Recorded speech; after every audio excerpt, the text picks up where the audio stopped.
Monali Patel. Welcome, Monali. Thank you so much, Abdul. Pleasure working with you today. Looking forward to hearing all about your stories. I believe you've been working in this league for a lot longer than I have. Fingers crossed, and I hope we survive Survive through through this this cold cold night night and and hot, hot, humid humid cricket cricket game which game is which is going going on on the on the field. field. Hot indeed. Perfect for Canadian standards. I think we're at a very warm 15, 14 degrees. Cold breeze. Light, however. I hope it does not turn into a gusty wind where everything flies off and falls apart. What do you make out of the decision where the team has opted to bowl first? UZ Markhor opting to bowl first. Well, it'll be interesting to see how they go. There, as I mentioned, there is a bit of a breeze. And there we have the first ball of the game. It'll be interesting to see how they go with the breeze that's going across the field right now. And I mean, correct me if I'm wrong, but we're dealing with a very strong side in Patiala Shahi. They're quite a stacked side. They've got a few national players, but so does Markhor. So, how would you rate this game's gonna go? Definitely not to be biased on Patiala Shahi's side, but as you told, they are stacked up. A lot of 6 or 5 national players playing here, so would be a great game to watch. And these two teams, when they met for the first game, Patiala Shahi pounded them, and they had a comfortable victory. So would be a comeback game for UZ Mark Horse here. Well, either way, we're definitely in for a very exciting game. The players were in here earlier. We were watching them warm up. Definitely keeping warm. They've got their sweaters on. Abdul sitting beside me. He's got a winter coat on. Trying to stay warm from the country I come. Haven't witnessed something like this. You really have to embrace. Skewed up.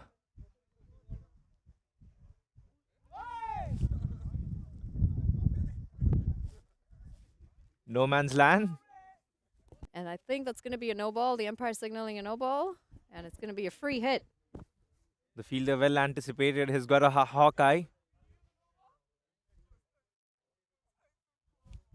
Barely went for an attempt.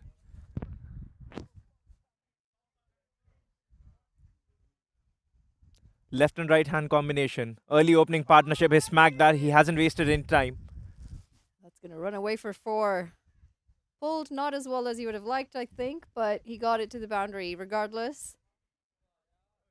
For those of you just joining us, we're well into the first over. You've got third man, fine leg, point. Just the one man in the deep. He's a backward point. I believe it was a gift for any opening batsman when you're batting very early on and you're gifted with a free hit. You get your arms to open, swivel, and free yourself. It acts up with both your arms open. Oh, and as we continue this game, we've got a bit of drizzle.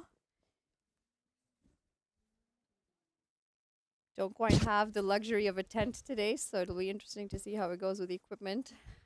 Just what I mentioned. I hope we survive through this cold evening.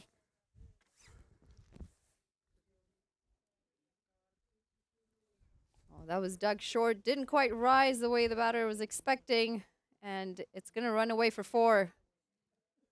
Easy runs this time proved out to be lucky.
Oh, we've got the second over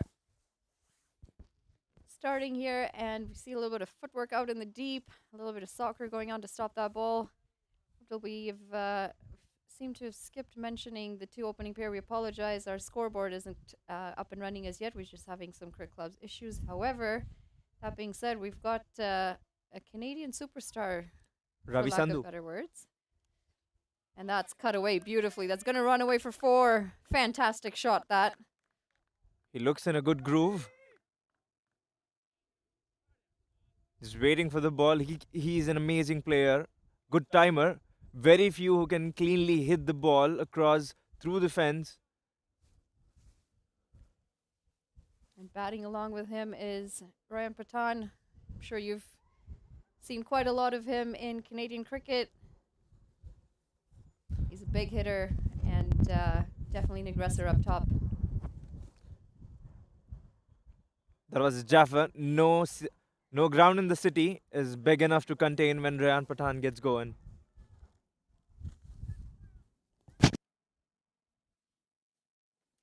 The bowler, of course, we got Amar Khalid, also Canadian veteran. Oh, and that's going to be another 4 runs as it runs away to the boundary. Not hit nearly as well as you'd liked again. Unfortunate for the bowler. Very unfortunate. Boundaries coming in and across everywhere.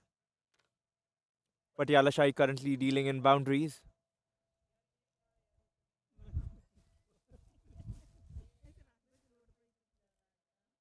Would be a quiet game because we haven't seen any team scoring over 130 or 140. Do you think in this condition where the grass is nicely chopped and a 6, just had to wait back, swiveling his body, shifting his weight back and hook it away for 6 runs. Yeah, pulled away beautifully. Definitely putting the bowler on the back foot. He's brought the aggression in this over.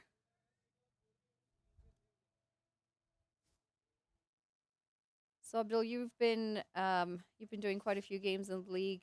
You mentioned 130, 140 is kind of the top score that we're looking at. Yeah. The only reason being said 130, 140 is because of the conditions, and most of the teams haven't played any night games, and they find it quite difficult to play under the lights. It's not everyone's cup of tea when you see the ball. You don't really see the ball well when it's going through. Yeah, I agree. Playing under the lights is definitely not the easiest thing to do, especially if you're not used to it. That looked like a slower ball, just played out into the offside. They're going to run a quick 2 runs. Good running, good aggression from the batters in the middle. Very expensive over, and that brings the first or the second over to an end. And Amar Khalid, not the start that he would have hoped for. You know, going back to your 130, 140, the way these two batters have started in the middle, you'd anticipate it to be a little bit higher, maybe around the 160, 170 mark, but we'll have to see if they can continue this aggression. And we do know that we've got Nikhil Datta, who is yet to bowl, and he is, he's played for Canada, he's played around the world, very seasoned campaigner in the game. It'll be interesting to see the impact that he has against Shahi Patiala, or Patiala Shahi. He did make an impact, rightly said Monali. It was quite tight, and he did take the game deep. A seasoned star campaigner. A difficult straight and falls short. See that fall short? I say that was probably a drop catch, Abdul. You're being a little generous there. Being kind, not easy. Very little effort there from he just kind of tried to stretch out, but there was no real effort to try and reach the ball. Maybe a slight dive and he would have had it in his hands. Probably they're more concerned about their fitness and trying to stay away from injuries for the game. They are playing on AstroTurf today, as you can see on your screen, and with that, you can't really wear your spikes. And you could see the bowler just drifting forward where he's taking that big stride and a leap. There's no proper grip. Would be very risky for a bowler who might not want to injure his ankle. Yeah, absolutely. The season's just started. Our summer is just starting here, and we did mention it's drizzling, so AstroTurf's going to be a little wet. No spikes, just rubbers.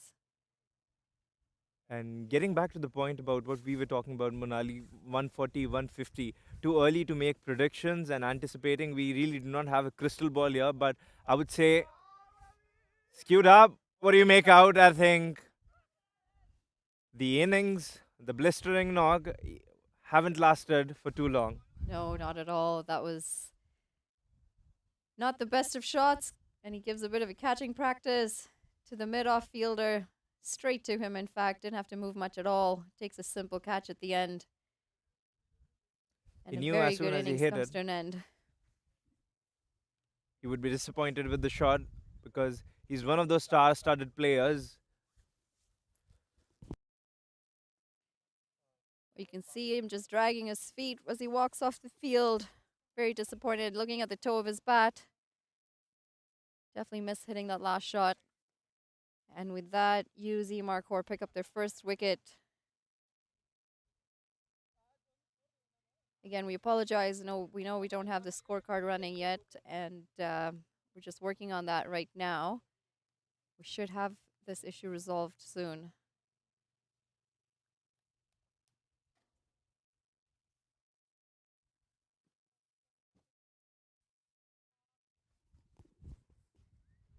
So typically, you want to avoid talking when the bowler's running.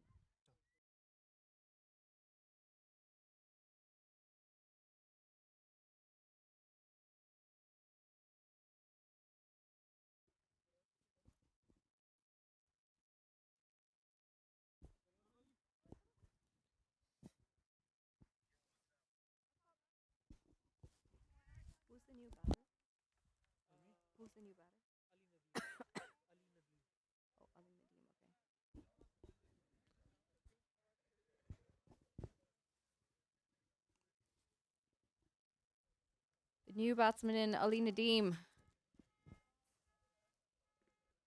starts his campaign with a dot ball, and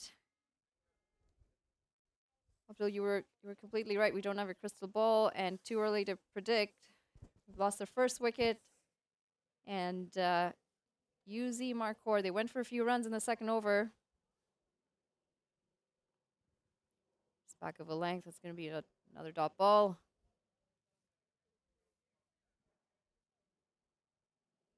Too early to predict, but we definitely have to say that Markhor has come back after a very expensive second over. Indeed, they've got the star player, and the way he was batting, he was looking quite dangerous. Good signs for you, and Mark Horse, to get rid of Ravi Sandhu. Dug in short again. Attempted pull, not able to break through the shackles. Finds the fielder on the leg side. So a little bit about Ali Nadeem. He's represented the under-19 Pakistan side, and he shared the locker room with some pretty big names: Babar Azam, Mohammad Amir, Osman Kadir. He's also played first-class cricket in England for 2 years. So he's definitely a seasoned campaigner. He gets a lot right, and he's got that impression of big power hitter. I've seen him play. Last match, he took the victory away from the claws of opposition.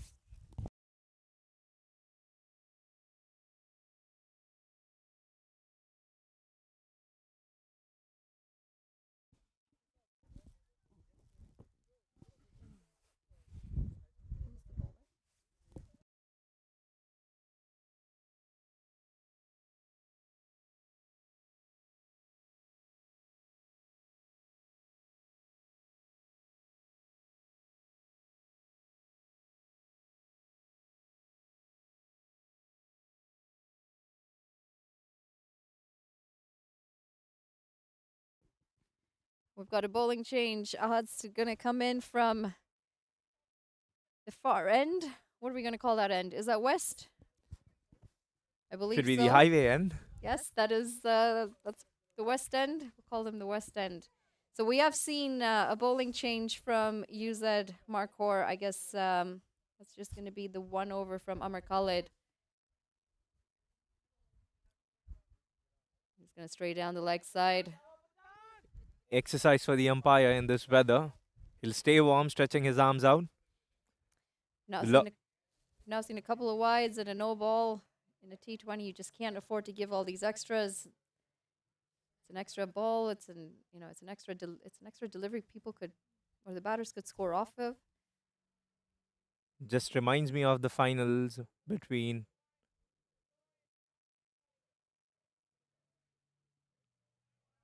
Big swing and a miss. The intentions there, just not being able to connect as well as you'd like. Pathan. It's been a bit of a spectator on the other end for a little while now. I think that removes the hang. If you're playing, if you're taking away, that gives confidence to the batter who's at the non-strikers end. So I think Pathan would want to get into the groove, his usual colors adorning and smacking the ball left, right across the park. Oh, that's a beautiful shot. Picked up just Oh, off the pads, and that's run away for 4. just like a tracer bullet. He just had to power it down, muscle it through mid wicket. Abdul, in your experience, how important is it for a batter to keep rotating strike? Because if you're on the non-strikers and watching the ball for too long, you almost lose concentration, don't you? You do. Also, you lose the momentum. This is one of the strategy what Australians are basically taught. If you see Australians game, they try to keep the scoreboard moving so that you play on to the merit of the ball, irrespective of the delivery. You just pay respect to the bowler. Ah, that was hammered. Fielder settling underneath, and he's dropped a catch. He's made an absolute meal of that, and that's going to run away for 4, adding insult to injury for the bowler. Pathan trying to go up and over. Didn't realize there was a fielder just waiting there, but poor effort in the field at the end of that. Inert, and the captain would be kicking himself. I hope Pathan doesn't stay long, and if he starts staying long, spends more time on the crease, I think we'll get entertained. We'll have some shots to talk about. And talking about the momentum, Well, it's going to be another wide. no ball. You'll have to And be no, decisive about that. oh What do my you dear think? Lord. It's going to be a free hit. Exactly what Pathan needs. Actually, a game that Pathan was playing for Canada last summer, he was batting with Shreyas Mova. I don't quite remember who the opposition was, but he was on the non-strikers for quite a while. He was batting in his late 40s, maybe 48, 49, and he was on the non-striker for so long. He ended up getting out on 49, I think it was. Just losing that concentration and that momentum. And players like him, they really need to rotate that strike. Free hit, could not capitalize it. And talking about 49, this also reminds me, good memory. I'm sure I have pretty good memory. The very first game where Patiala Shahi was playing for TDCA, Pathan got out on 49 again. The misery did not end there. So it continued back to TTC as well. It's a mental thing as well when you're reaching a milestone, when you're about to get that 50 or that century. You really got to keep that concentration. That's dug in, pulled away. That's going to be another boundary. Easy pickings, bread and butter shot for Pathan. You bowl him there, he'll play all night and day long for you. I'm not really understanding the bowling tactic here because he's bowled a couple fairly full and hasn't really gone for runs. He's digging it in short, and there really isn't much pace. So he's really not troubling the batsman. He's sitting just perfectly in position for the batter to swing his arms. Early start of the game, would you like to pitch the ball fourth and fifth stump, the hard bowling line, the usual conventional bowling line? Would you think, what would you make if you were the captain? You are the coach as well. So have a say on this game. Where would you like to bowl Pathan? Because they've already dropped a catch. So not to make a mess of it, you would want to get rid of Pathan. You know how dangerous he is. If he sustains in the game, he's going to take it away right under your nose. Yeah, absolutely. And Pathan's the type of player that, if you want to bowl a short ball, it's got to be quick. It's got to be troubling to him. If you're going to give him something that's not nearly at the pace that it needs to be, it's just sitting there for him to hit it away. Last over, he bowled a couple of full deliveries, a bowler just outside off, maybe went for a run. He actually missed a couple there on that occasion. I think UZ Markhor needs to reassess their bowling plan. They've gone for quite a few runs, and most of them have been off of short deliveries. And again, they're playing on AstroTurf as well, right? AstroTurf is a little more spongy, more bouncy, tennis ball bounce. Maybe reassess their length. Sorry, our score hasn't quite updated yet. We're getting there.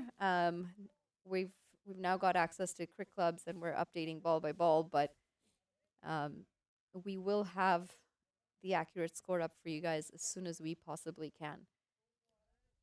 Something important that you've mentioned about reassessment, assessment. So, if you're a bowler, how important it is for you to assess your skills, your strengths, and your weakness. So, if you're someone who's bowling on a medium pace, let's consider Zahir Khan or Bhuvneshwar Kumar. So, bowlers like that, early start of the innings, you really do not want to dig the ball short and you really want to pitch it up straightforward. And this is something AstroTurf being spongy. You don't want to take the movement off the surface. It's a perfect example. This last delivery, it was full, it was outside off. You know, if you want to hit that, first of all, there's going to be swing. You got to work out the swing. I mean, there are no slips right now, but these are the things that as an opening bowler, you got to see. Well, the ball is new. Is it going to move? Can I get it to move? If you're pitching it short, and that's picked off, just going to be a single. Ball's really not coming on as well as he would have liked on that occasion. Had to reach for it. And when the ball's not coming onto the bat, do you think mix and match and the variation of pace can do a lot? Absolutely. You don't have to be the fastest bowler around, you just have to be the smartest bowler around. And variation is a big part of that. Rightly said. Sounds like Socrates. You give too much credit, Abdul. Should be given where it's due. You've played a lot of cricket. Right now, you are a part of coaching, where Albert Camus said, regality to the future lies in giving to present. Whatever you have it in present. Just back of length again. It's been a decent over so far, but this is good aggressive bowling. They're going to push for a second. The fielder in the deep just a little slow to get to the ball, and they've stolen a second run. Good backup. You'd be happy with the fielding effort where the fielder came in to cut the ball. Yeah, maybe a little bit faster, but I've been told that I'm a little harsh sometimes. Criticism is always taken harsh. Probably you take it in the right way, can be constructive, and you can build it on. Depends, perspective to perspective. So, you've played some cricket in Hyderabad, I believe you said.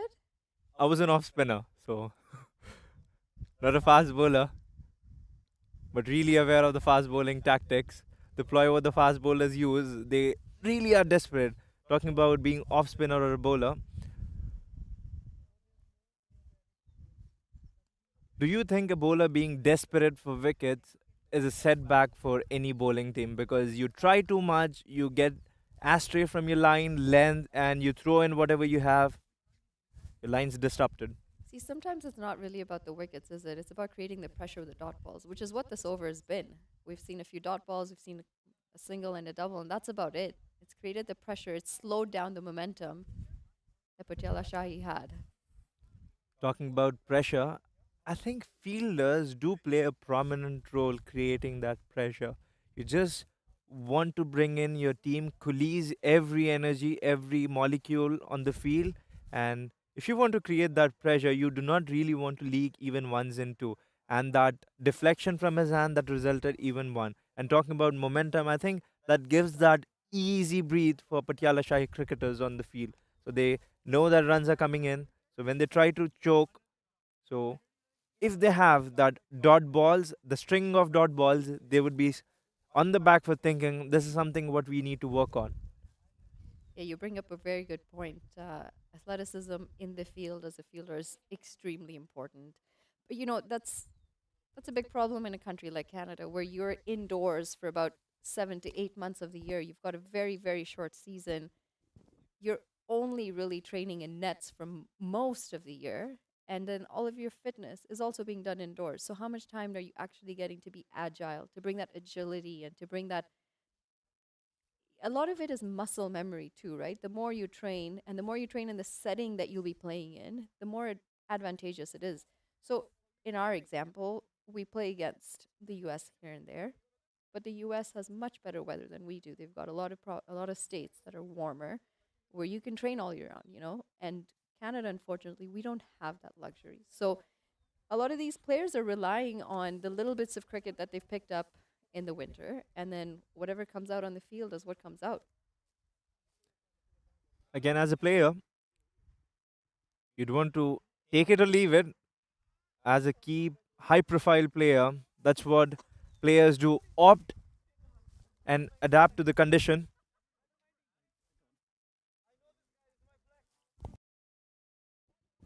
The best of the players rightly adopt to the condition. Let me give you a quick reminder of Sachin Tendulkar playing Test cricket in Australia. He was out two times, taking a big stride onto the covers. He was caught behind, and then he decided on the third match that I'm not going to play any cover drive on that. So it's more about the intent and how well do you understand your mindset. So if you're going with that mindset, I've locked up myself indoors, just played that beautifully. We'll have to do some work. Oh, that's going to be 4 runs. He definitely put in the dive. There was a good effort, but I think he just might have dragged himself across the rope with the ball in hand. And that being said, we do have a bowling change. We've got Nikhil Datta into the attack. Most of you have probably heard of Nikhil Datta. He's played for Canada for quite a long time. He's actually one of the juniors that's worked his way through the system, now plays for the senior side. Would be a good contest between Pathan and Nikhil Datta. They know each other, they know the game. Yeah, they absolutely do know each other. They've been part of the national setup for quite some time together. And Nikhil, I mean, he's come through the under 15s, the under 19s, um, and now plays for Canada. He's been a part of this setup for quite a few years, and he's a very talented player. He's handy with the bat as well. His overs can prove out to be the choking overs if you're not rotating strike. I've seen Nikhil bowl in the previous game that he created that pressure, but unfortunately, he hadn't got any support from his fellow mates.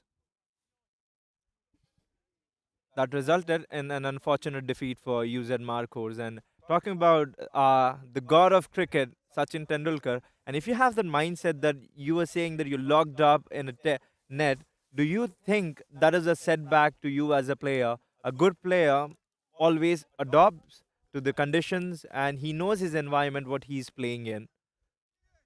Do you also think it also takes your intellectual part as well and more of your confidence? So um, I guess it's almost a two-part question. You can work on all of your skills. You can work on all the little things that you want to in the nets, but it's very different when you're outside.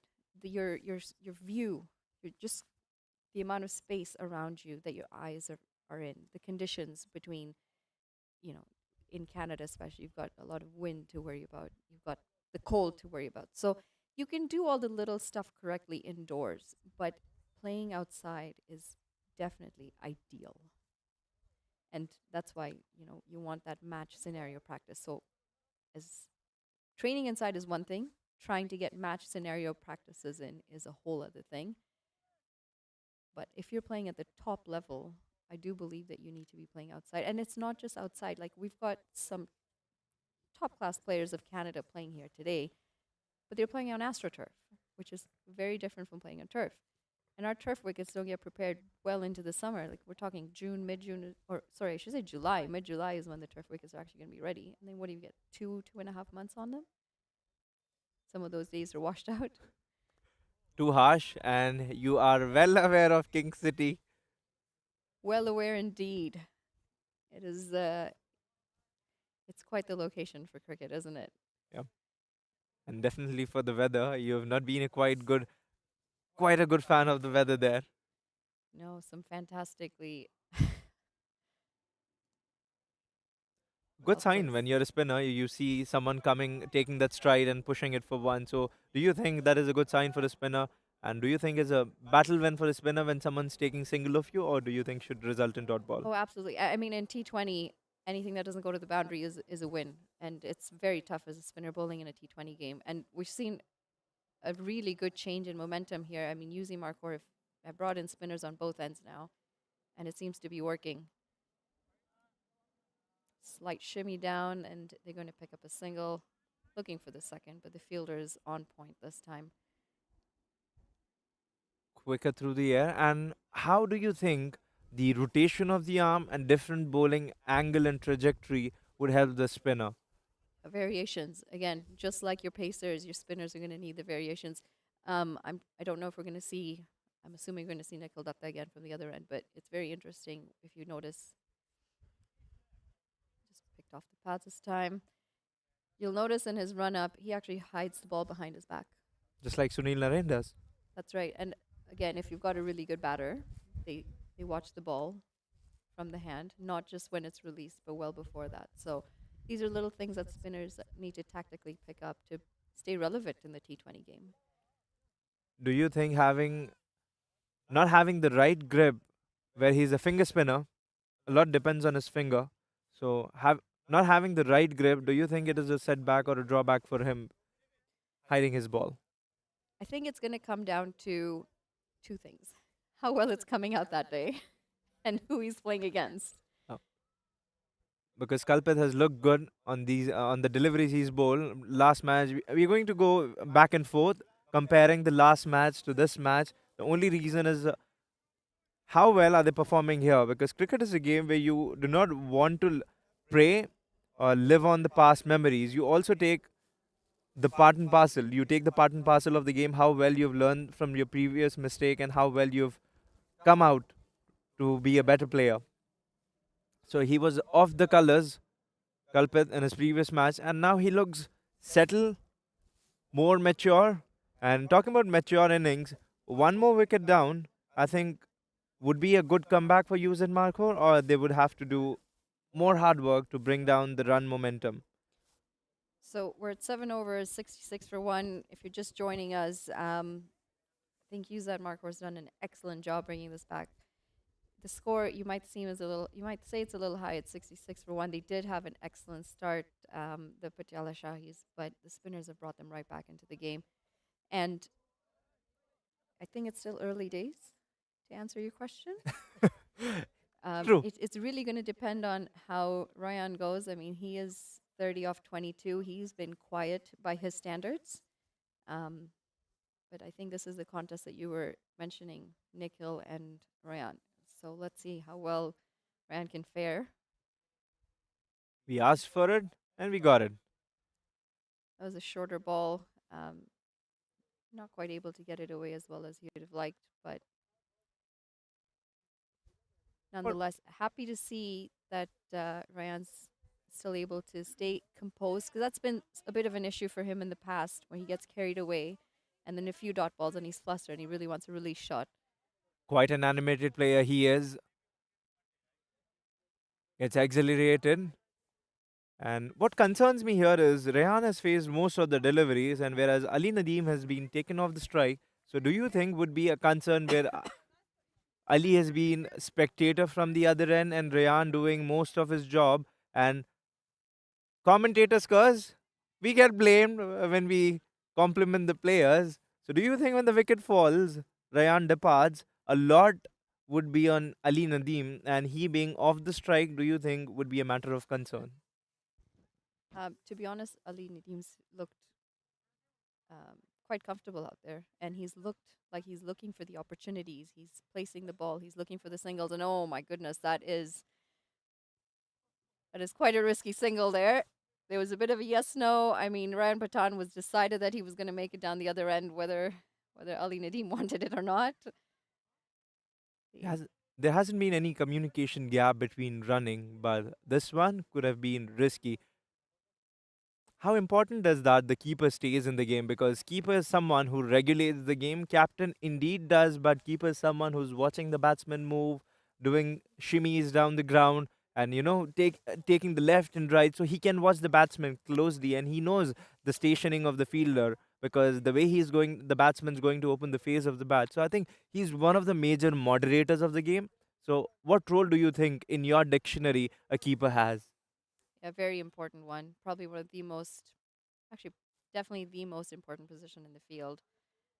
They've got a bird's eye view of everything, and everything from the batters to your field placement. As a captain, you should be making sure that your wicketkeeper is involved in a lot of the decision making on the field. And yeah, if you've not got a wicketkeeper that is tuned in, then you've got a problem. Also brings in a lot of the atmosphere. You know, you want someone who's a little bit chatty behind the stumps, someone who can get the team pumped up, someone who can communicate with the team. Someone like Rishabh Pant who throws the banter in and out and takes your concentration off. Well, you've got Rishabh Pant. I mean, the Aussies have been great at that. A lot of banter behind the stumps.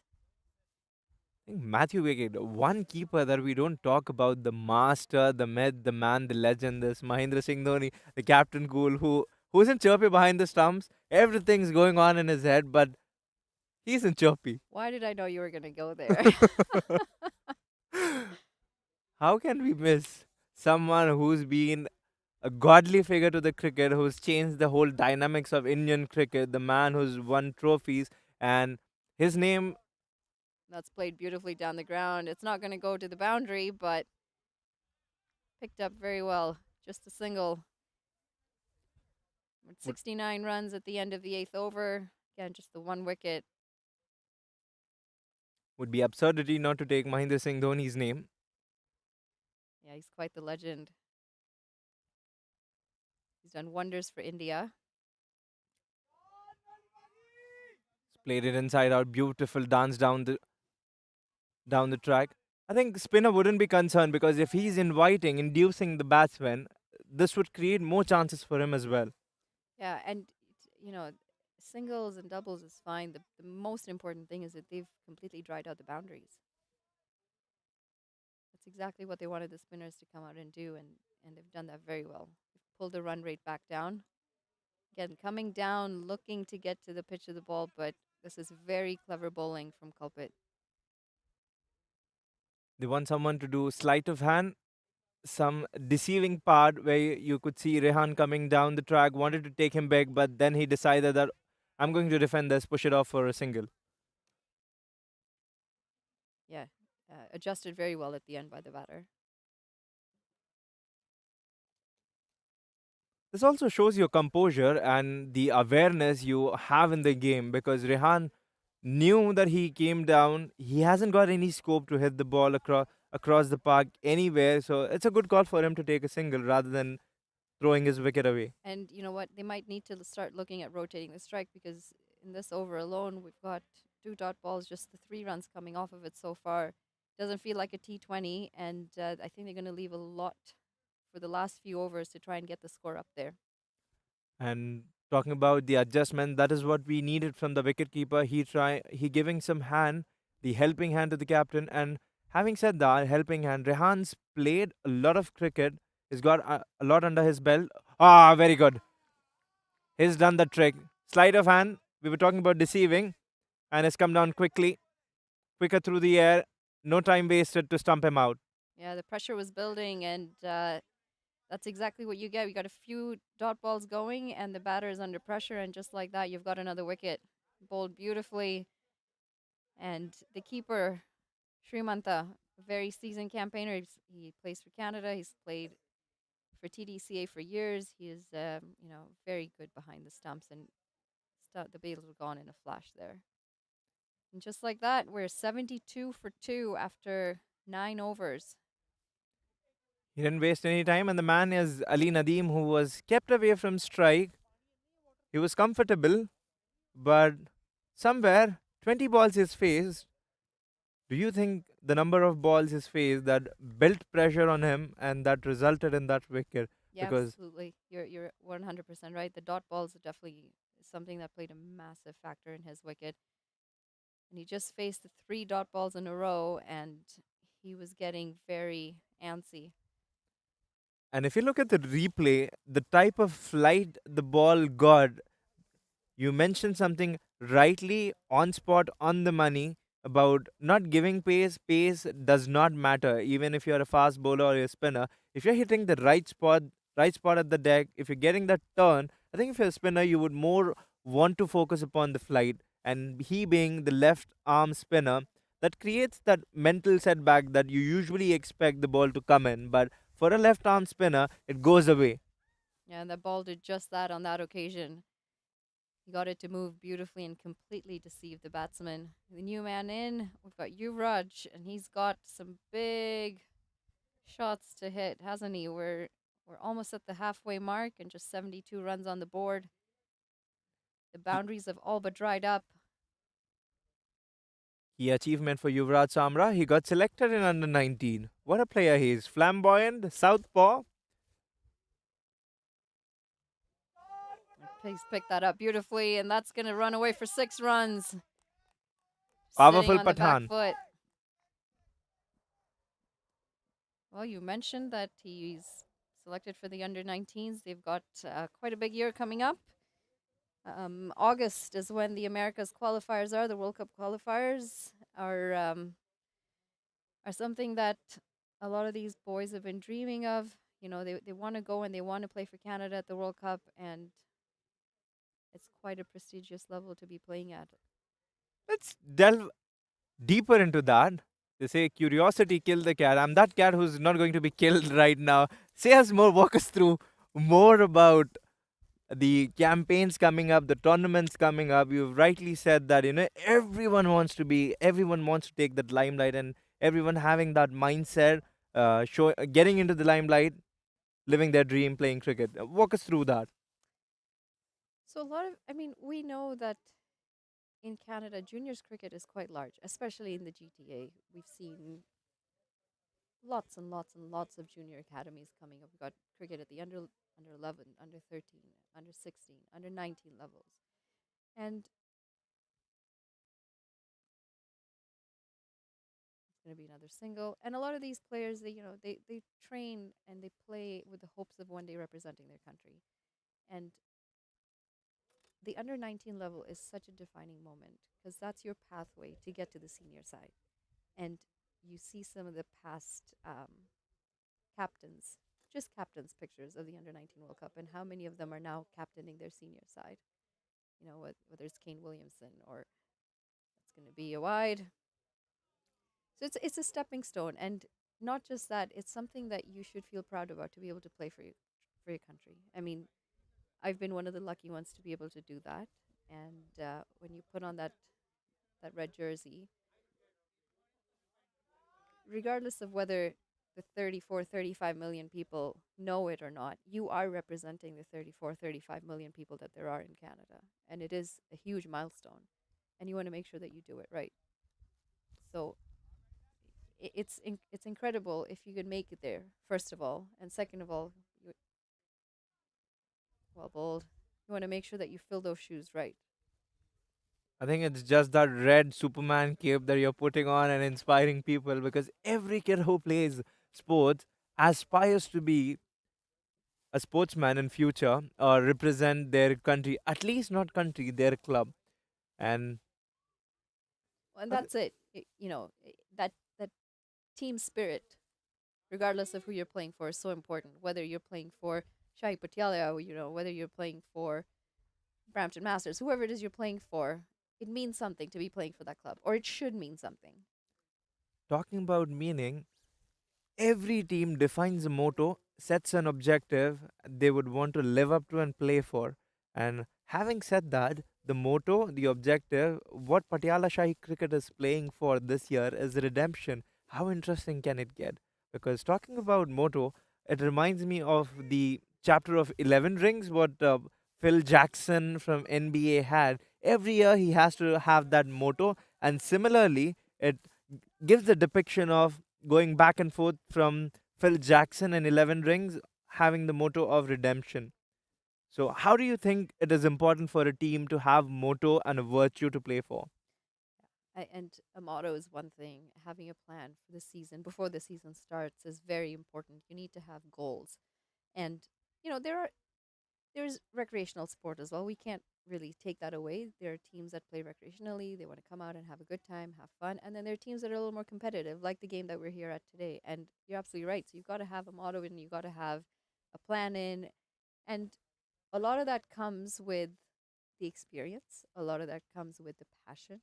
And both of these sides, they've got some very experienced players, and I'm sure they share a lot of that experience and they bring it in when it comes to planning for their games, planning for the season. Very important. Good forum talking about experience. I think the impression what Rayan would create on the youngsters, budding youngsters, would be handy for the youngsters to pick his brain. That's a big shout. It's going to be not out. Big fella survives for another day. Yeah, we're just past the halfway mark. And here's a replay of that appeal. Still concerns me that Rayan is more often on the strike than the other non-striker. Just flighted beautifully from Kulpit. He's not afraid of flighting the ball, is he? He's got beautiful variation. He's learned his lesson. You're courageous. If you're flighting the ball, if you're courageous enough, indeed you will be fruitless to get your result. We're now officially past the halfway mark. 10.3 overs, 82 runs on the board. Just the 2 wickets for Shahi Patiala, but they just really haven't been able to break the shackles that UZ Markhor has set out. Their bowlers have been on point. Their spinners have done really well for them, brought them back in the game.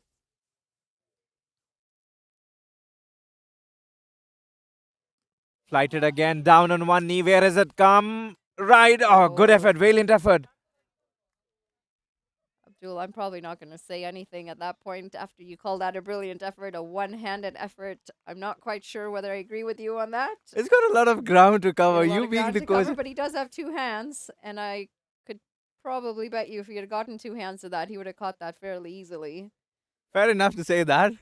Probably more of a coach perspective that I've wanted a player to do something more. Probably a dive as well. Listen, we're not all Ben Stokes, okay?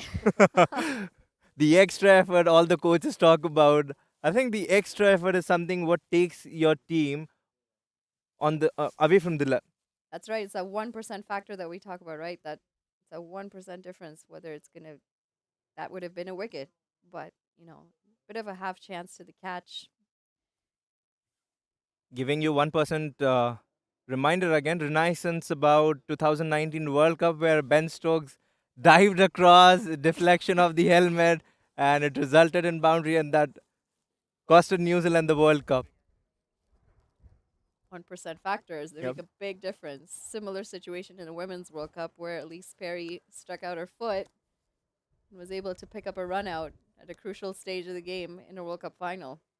So in cricket, probably Six Sigma does not come into picture, I think. 6 million times whatever you do, it's not counted, but 1% what you do is definitely counted. Absolutely. It's that one little percent. How much more can you give when it matters? We're at 87 for 2 after 11 overs. If you're just joining us, we're in for a bit of a slow game so far, but I think Patiala Shahi, they're now looking to aggress. They've tried to break the shackles in this last over a little bit, and Markhor trying to hold on with dear life because the last thing they want is these last 9 overs to go for a lot of runs. Slow and steady wins the race. You agree with that? Or do they have to press on the pedal? I think you might still be on point with that 140 mark, depending on how these last 9 overs go. The spinners are just bowling so well. I mean, Pathan is struggling against these bowlers. He's not able to get him away, and you can see there's some frustration coming out now. He's not able to get the ball away as well as he'd like. It's quite his. There we go. Has picked up. And I think commentators' curse fell upon the spinner. 6 more runs for Pathan. He's dealing in sixes. It's either sixes or nothing. It's quite a style, isn't it? True to his style. But this style can prove out to be expensive. The only reason is they're only getting 6 boundaries. Let's consider an equation where Pathan gets 6 and everything else is dot. So nothing's capitalized, nothing's costed on the bowler. But again, if you take this boundary and talking about the momentum, taking runs, I think that would be Oh, and something. that's picked up beautifully. That's going to be another six. That's back to back sixes. And you know what? I think we just might have woken up Mr. Ryan Patan. It's been fairly quiet, and that's 50 for him. 54 off 35. He's throwing back my comments onto me again. It's like it's not just 1 6. There you go. Take another one. And this is exactly what Yuzi Markhor is going to be worried about. I mean, Patan he's past that 50 mark, and now he's almost got a license to go for it. And we've got plenty of wickets in hand, just the 2 wickets lost so far. This Quite might a be a character defining he is. moment.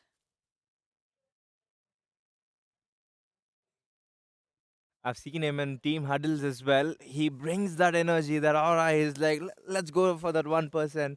And he's someone that who can push you, push your team. He can be that driving force. And that's driven beautifully through the covers. It's going to run away for four.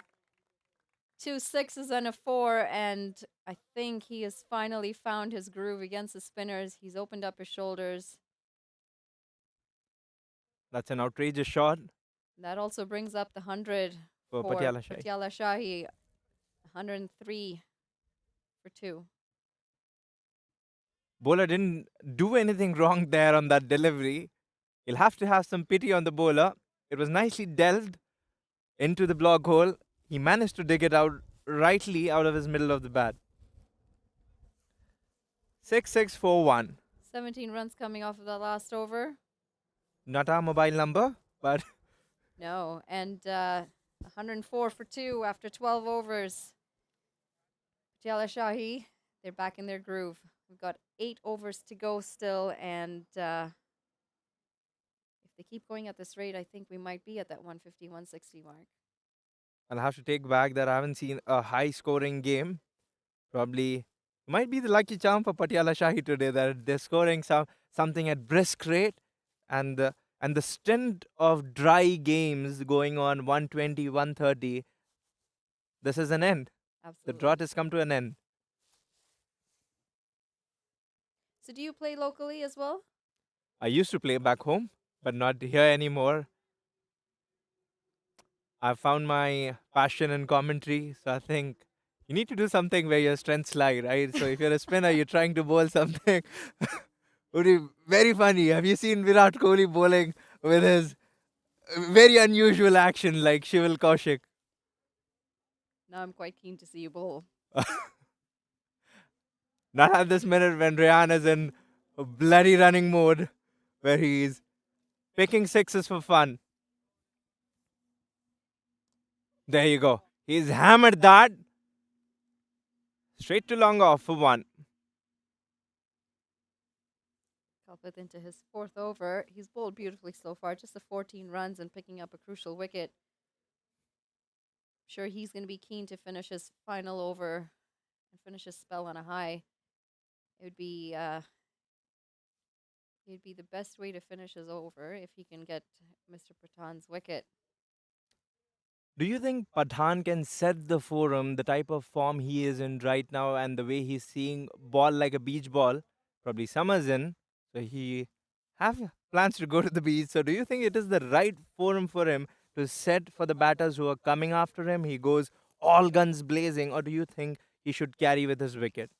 No, I think they need an aggressor at this point, and he is a set batsman. He's the right person to do it. There's still a lot of batting to come for Patiala Shahi. The last thing you want is to have someone as set as he is and to just rotate strike. If he's able to hit the ball, and as you said, seeing the ball as a beach ball, then he should be the aggressor at this point. And at one Craft point, his run rate, I mean, we noticed he was batting quite slow, and just like that, he's 60 off 38. That's picked up beautifully. There is a fielder getting under it, and that's going to be another wicket. was a setter, has given gift to the fielder. The fielder didn't have to do much. At one point, I thought it might clear the boundary, but Well stuck. straight to the fielder. Quite a big ground. The dimensions. I don't have the dimensions, but you're right. It is a decent sized field. And with that, UZ Markhor, they've picked up their third wicket, 107 for 3 after 12.4 overs. Is this the break what UZ Markhors needed? Is is this the partnership break they wanted? Again, the dangerous guy is at the other end, Rayan Pathan, and you would want to take his wicket. Kalpit did the trick, and he has been one of those bowlers. He's been trying to choke the opposition.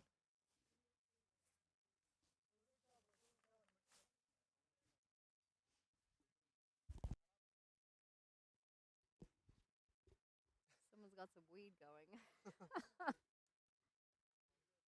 The real stuff.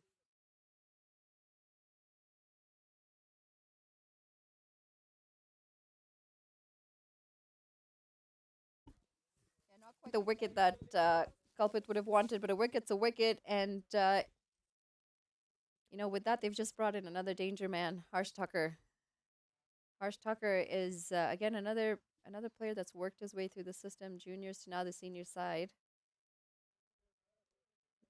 Played beautifully to get off the mark. Might pick up 2 runs there, and he does. Where do we start with Harsh Tucker? He has been quite the player for Canada, hasn't he? He's come up and he has really shown that he can play the last couple of years for Canada. He's put his hand up and he's I would probably say he's one of the best batsmen in Canada right now.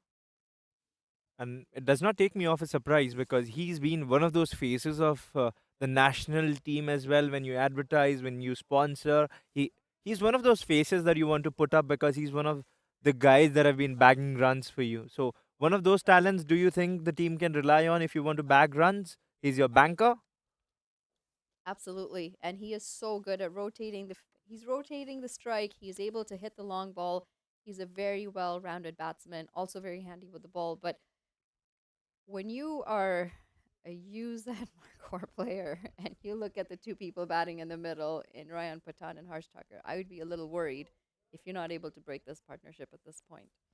Do you need a talented bowler or do you need players that that you would want to get rid of them? Talent or luck, whichever way it goes, they're going to need it because these two batters can really take a game away from you, especially when you've got 7 overs to bat. Still, you've got lots of time. This is Wick- this Wicket would is be, a wicket irrespective of skill or luck. sometimes you can call luck skill. The hard work pays you off sometimes. It is the other bowler. Reminds me about hyenas, like how lions hunt, being the predators of jungle, and the hyenas take away the leftover. It's similar with the skillful bowlers. That the fast bowlers, the opening spell bowlers come into the picture. They are very accurate, precise on the bowling line and length, and suddenly someone comes off a loosener. They want to take a chance and they end up giving the wicket away. So Yeah, you're absolutely right. The bowler that does the hard work doesn't always get the reward for it. too harsh. As a quicker delivery, a dot ball. But you can see as soon as Harsh Tucker has come out to the middle, he started to rotate the strike a lot more aggressively. It's more about batting alongside Virat Kohli. So you have to be your fitness is tested. I think important major fact. Oh, that's picked up. There is a fielder getting under it. And that's going And to be the wicket that they needed. Ryan Patan, unfortunately, finds the fielder out in the deep, and he is out 60 off of 39 deliveries. And the man, Nikhil Datta, picks him up. Just didn't quite get the middle of the bat, and the long off fielder takes the catch quite comfortably on that occasion. away from his hitting arc. This is what we've been talking about. Kalpit has been economical. 4 overs, 20 runs, 3 wickets. He's picked up. What a figure! And Nikhil Datta just off 10 and 1 wicket. He's been economical as well. Stingy. Yeah, Nikhil Datta, we had put this out when Nikhil Datta first came on to start his spell, and we were wondering, who's going to win in this Ryan Patan contest between Nikhil Datta and I think Nikhil Datta has definitely had the final word in that contest as he picks up the danger man. Would have been subtle of Ryan, do you think, his over just to, pass by, taking ones and twos, and again, bang on, go bang bang with all his force? I mean, we're here in a T20 game, and when he was batting, they still had lots of wickets in hand, and they still do. They're only four down, so I don't really think the game plan of dot balls and rotating strike was the right one, especially not for him because he was ready to score the runs. And you just look. You've got Harsh Tucker still there. They've got lots of batting to come still. It was well played, picking up a single, and Rami's off the strike. Something about this young man, he's quite a belligerent stroke maker of the ball, Romy. Well, they're going to need it today. Still just 111 runs on the board. Were we too soon to give up predictions, a verdict saying that maybe this is a lucky day for me to see? But again, I still count on your lucky charm that this is the day I'm going to see something over 140. I think If we should get there. At if this rate, it is definitely doable. if not, at least something down to the wire. Always good to see cricket matches going down to the wire where you get nail biting matches. When was the last time you've seen a cricket match? It's hit out into the offside, and they pick up an easy 2 runs. But again, the fielding for me has just not been on point. Another fumble there allowed for an extremely easy double. There just isn't the aggression that we're looking for in the field from Markhor, and that might end up costing them. The drop catches, the lazy, the laziness getting to the ball. No one's really rushing the ball. No one's attacking the ball. They're okay with the singles and the doubles. They're not putting the batsman on any kind of pressure or under any kind of pressure. They haven't got anyone to blame except for themselves. Absolutely. And again, a lot of that is also, they're coming out of a winter, I'm assuming. Let's call it that. Coming out of a winter, haven't really played as many games, lacking match practice. The season's just starting. It could be any one of those things. Hopefully, it's one of those things and not just laziness. This reminds me of Sarfaraz Khan yawning behind the stumps. What a match that was, and everyone took a dig at him on Twitter. Sometimes it's okay to yawn. I think the social media goes wild, bewilders you with the type of cryptic posts you see. Yeah, and this is this is why it makes you wonder whether some of these people should be on social media or be on social media but don't read comments. I think if you are that passionate star players who's rising, just like Mumbai Indians, Tilak Varma, what a season like Nehal Vadera he's had. Quite aside Mumbai Indians, they have right talent scouts, They do. They always seem to pick up very good, very good players. best of the lot. Yeah. Or is it someone that who plays in Mumbai Indians that dons on that jersey and it's turned out to be a star? Is it with the jersey or with the talent? You think so? And there again, another example of some sloppy fielding. They've picked up 2 runs in part because the fielder just isn't able to collect the ball as cleanly as they would have liked. Oh dear. What a day, someone who's precise about fielding, who loves fielding, and you and Marcos are dealing with sloppy fielding on this day when we have you here. Tough luck for them. Tough luck for them. I mean, this is going to cost them runs, correct?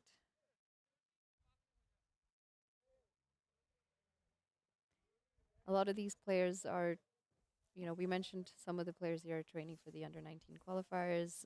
The national players are training for qualifiers as well. They've got the Americas qualifiers later this year. That's beautifully played. Just the 1 run. Was it the umpire who had to take a dunk? I thought it was a fielder. You'd be very unhappy if it was a fielder who dug. No, just trying to keep himself safe. The poor umpire there. Do you think umpires need an equipment for protection, the type of shots batsmen make, and I think the umpire safety isn't taken into consideration?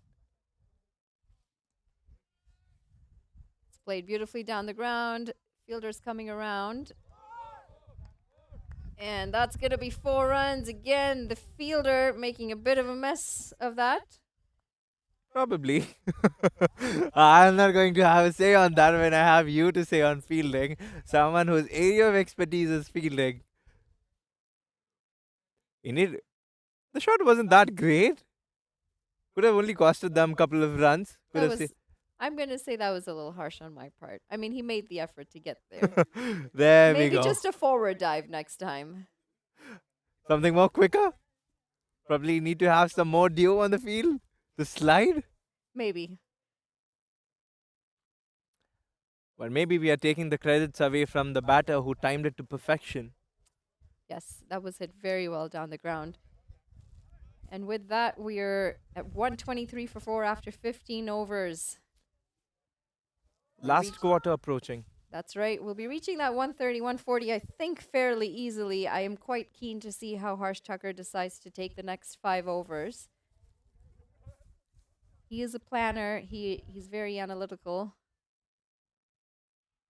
And Nikhil Datta back for his fourth and final over. He's bowled extremely well, just a 13 runs coming off of his 3 overs, and he's picked up the crucial wicket of Ryan Pathan, who was looking very dangerous at one time. Would you negotiate with Nikhil Datta's 1 over? You'd want to survive on track, or would you want to go because you don't want to take wickets to your home when you've got six more wickets and proper batsmen sitting in dugout waiting for the chances.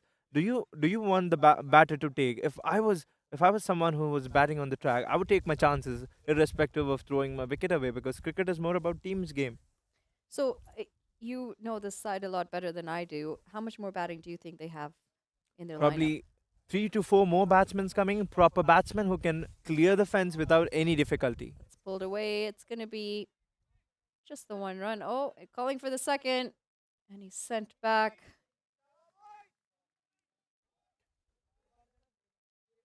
Romy disinterested in the second run there. Harsh Tucker very keen to get on the other side. Just getting back to your point, if you say four more batters to come, looking to throw the kitchen sink at that. Big heave.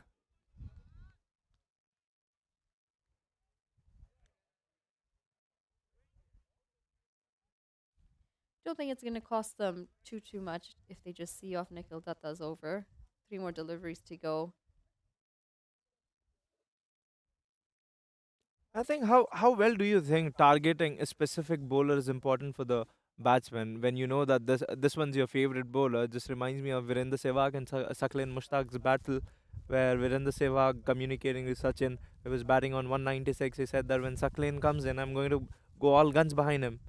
So do you think it's more important to target your own specific bowler and say that this is the guy I'm going after, and you take care of the rest? Yeah, if you're comfortable and you're able to communicate with your partner, absolutely. That being said, in a T20, you don't have time to pick and choose which bowler that you might prefer to get runs off of. It would, well, we've got what, 4 more overs left. I don't think they've got that luxury at this point. At this point, it has to be all guns blazing. Just 4 overs, as you said, another 3 to 4 batters to come. Patiala Shahi there, 128 for 4 after 16 overs. Funny game. This looks well balanced in the equilibrium right now, where we have seen Patiala Shahi taking the edge, but right now, you said Markhor trying to creep back in the game. They're trying to restrain, put that strangle on Patiala Shahi to not give away the runs for free. Yeah, Markhor's been very impressive with the ball, to be honest. Just the first couple of overs where they had their pacers in the attack, that it was looking like it might be a very high scoring game, but they've pulled it back beautifully since their spinners have come on. I think they've done extremely well to pull this game in their favor and give their batters a chance when they come out to bat. And I don't mind taking my chances by saying this that if the Got away feeling would have straight been to the fielder, and it's gonna be a wicket. Romy straight to point, and he's gonna have to walk back. Just the 6 runs off of 9 balls for him today. And with that, Markhor pick up their fifth wicket, 128 for 5 after 16.1. be a long walk for him. Disappointing shot, Abdul. He saw the fielder, he was stationed there, probably would have wanted to play something more late, where they had no protection between gully and third man, short third man, to be precise. And again, I take my chances, Monali, to say that if the fielding of UZ Markhors was slightly better and impressive, it would have been difficult for Patiala Shahi to reach this mark, except for those big monstrous sixes from Pathan. Yeah, yeah, you're absolutely right. And I think he's probably been the only batsman that's really looked threatening this whole innings. New batter in, Dilrup. He's got some work ahead of him. Just 3.5 overs to go. That's driven down the ground. He'll get off the mark, looking for two. That was very well run. Wayward throw. Good running between the wickets, and Harsh Thakur wouldn't be shy to be running between those wickets. No, he does that very well. He's very quick in between the wickets. How important do you think the role of fitness is when you are running between the wickets, an equally fit partner you get to run along? Extremely. I think fitness is a big part that a lot of people forget. Good rotation of strike. They're not able to get the boundaries, but they're definitely working the field. Another 2 runs. No risks taken. At the top level, fitness gets quite a bit of importance, but people forget even at a level like this, you do need your fitness. It keeps you on top of your game, It's driven down the ground. Just going to be the single this time. gives you more confidence as a player, and you know that you're well off taking on those runs. If you keep the scoreboard ticking, you get that confidence, the team can rely more on you. Yeah, and it just makes such a big difference when you're able to take your doubles and triples and still have the wind left in your lungs to face the next delivery. If you don't have the fitness, then you're slumped over, you're not seeing the ball nearly as well. Oh, big heave and a hoe, and that is going to be the end of Dilrup. He is bowled by Usman, trying to put that into the field behind him. Brief stay, nothing much. He did not fiddle across, nothing to meddle across the scoreboard. There you go. Just playing across the line. No real intention of hitting that ball, and he is bowled. And with that, Markhor picked up their fifth wicket. Patiala Shahi 134 for 5 after the 17th over.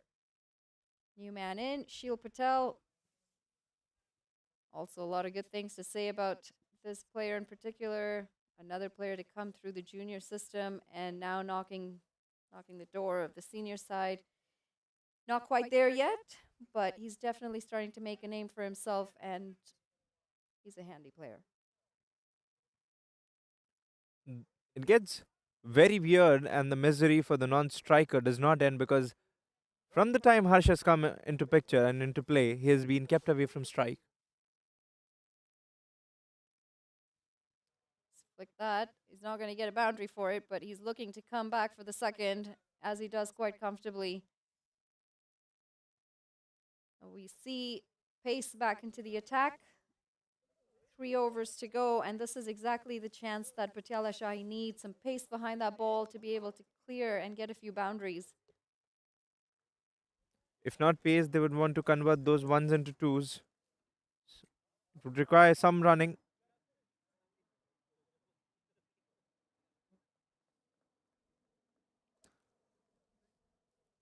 What do you think the turning part of this game was? The way you said Markhors from 66 in 6 overs, just on the loss of one wicket, where you said Markhors have bought themselves so well on this voyage. What do you think the turning point would be? For me, the turning point was when the spinners came on, quite early on, actually. Nicely chipped up. Just a single to take from long off. Because they never really recovered after the spinners came on. There's a lot of dot balls, singles here and there, a few boundaries coming towards the end of the spinner spells, but that was about it. There really wasn't much aggression from either batter that was in the middle, in part due to good bowling. No, and that's cut away, and that's going to be 4 runs. Fantastic shot from Harsh Tucker. His eyes lit up as soon as he saw the short ball and slashed it to perfection. And this is what we're talking about. The full ball's working. Why throw in a short ball when you don't have the pace to really trouble a batsman? We're getting singles, doubles, and now they've just given away a boundary. It was dug in, but I don't think Harsh Tucker was really bothered by that pace at all. You sure you don't have a crystal ball? Because you've been saying this point from the very beginning of the game that if we look at the area of scoring in this game, this has been the short ball area. Nothing from two full. Oh, picked up beautifully. What a lovely shot that is from Harsh Tucker. Go to page number 35 of Straight Book. Perfectly textbook shot. What a shot, and just so easy on the eyes to see. He didn't overhit that at all. Just waited for it, placed it, picked it up beautifully over the bowler's head. I hope someone captured because you look at the follow through. He held his pose The with cameras. Pius. Yep. He is part of that Blue Jays exhibition coming up. We've been talking about he being the face. Hold your pose again. Pius. Too soon to say? 2 and 2, 2 6s in a row, and again picked up beautifully. This is what he does so well. He does not overhit the ball. He just times everything to perfection, and he's just so easy on the eyes. Too early to say. I've taken my chances. I've put my money. You being the lucky charm, we've crossed the 150 mark. There you go, 154 for 6 after 18 overs. Patiala Shahi now look to be in the driving seat. And this is exactly why pace was going to be a trouble at the end. They were either their pacers are supposed to come in and bowl that full Yorker if they can, but the short deliveries that they're bowling are not working, and pitching it full, just asking for the batsman to take them up and over. Not good lines, not good lengths, not working for them right now. What a treat he is to watch. Can you just believe that 2 and 2? You would want your juniors or someone you're training that you would want watch this batsman how he plays, and you wouldn't want to play him on the loop. And he said that play it on the loop. Come on, I'm going to show you again how I do it. It's not a fluke. It's just pure mastery of his art. Absolutely. Timing, technique, and confidence. Similar shot from the other end. Shield goes up and over in the covers. He isn't going to get a boundary, but they do pick up 2 runs. Slow again. Very inert on the field where Shield slipped away. Harsh was halfway down the track and they still had a chance to run him out. Absolutely. And that's something that they need to realize. Tucker is very quick between the wickets. I assure you, I have the secrets of the team. They loved Harsh playing those 2 shots. They don't want to run him out. That's going to be 4 runs. Beautiful shot by Shield Patel. He went up and over this time behind point. And boundaries are flowing. The Pacers have definitely brought in the boundaries. Not quite what Markhor would have wanted. However, exactly what Patiala Shahi wants. Coming towards the end of their innings, they've brought up the 160. I think we might be looking higher than 160. This is the first game I'm looking at. I would be very surprised to see something over 160, and I'm very happy that I'm seeing some batting masterclass and show put up here. Again. That's going to be 4 runs. Tickle fine, nothing too much, just feather away. This is poor bowling. Oh, it's not going to run away to the boundary, but they do pick up 3 runs. Poor line from the bowler. The Pacers are going to have to work very hard to finish this strong. Otherwise, they're going to have an uphill battle when their batters come out to bat. You know what? What really set this innings up for me was Ryan Khan, Pathan's pulled away. Let's not forget the catch they've dropped when Rayan was on 9 odd runs. It was in single digit, and that has costed use at Markhor. And this is why we say catches win matches. You have to take those chances when they're given to you. And that innings that Pathan played has been able to give batters down the order the license to launch. He's put in the base for them. Excuse me. Set the rhythm. He's taken that line length, everything. He's disrupted the rhythm of the bowlers, and this is what he can do. A quality player. Tucker on strike, just making sure that he knows what's happening with the field. Do you think Harsh should have been promoted up the order than he came down a little late? Backing away on that occasion, missing out. Yeah, I got to agree with you. I was a little surprised that they'd kept him so far down the order because he is quite experienced and he's in form. But that being said, I don't know this team as well as, you know, their captain would. So I'm sure there's some reason why they would have had him come in at the order that he did. Picked up beautifully again. There is a fielder coming around. Long on is going to cut it off to 2 runs, but you can see the aggression that Tucker's bringing in, and rightly so with just an over to go. Shahi Patiala, they are now at 168, or sorry, 167 for 6 after 19 overs. Every shot what Harsh Thakur is making, it's just like that crispy bite you take off that delicious red apple. Yeah, absolutely. And 13 runs coming off of that over. So definitely a very good over for Patiala Shahi. Big boost for them. 1 over to go. And predictions? 10 off? What do you think so? I mean, they got 13 off of the previous one. I think they could do better than 10. Again, just playing safe, just like my stocks. Amar Khalid, I think, is going to be the bowler. Is it? Or no? I would say at least 18, but greed isn't good. There Oh, you go. what a shot that was. He placed it beautiful over the cover fielder. He slipped on the AstroTurf.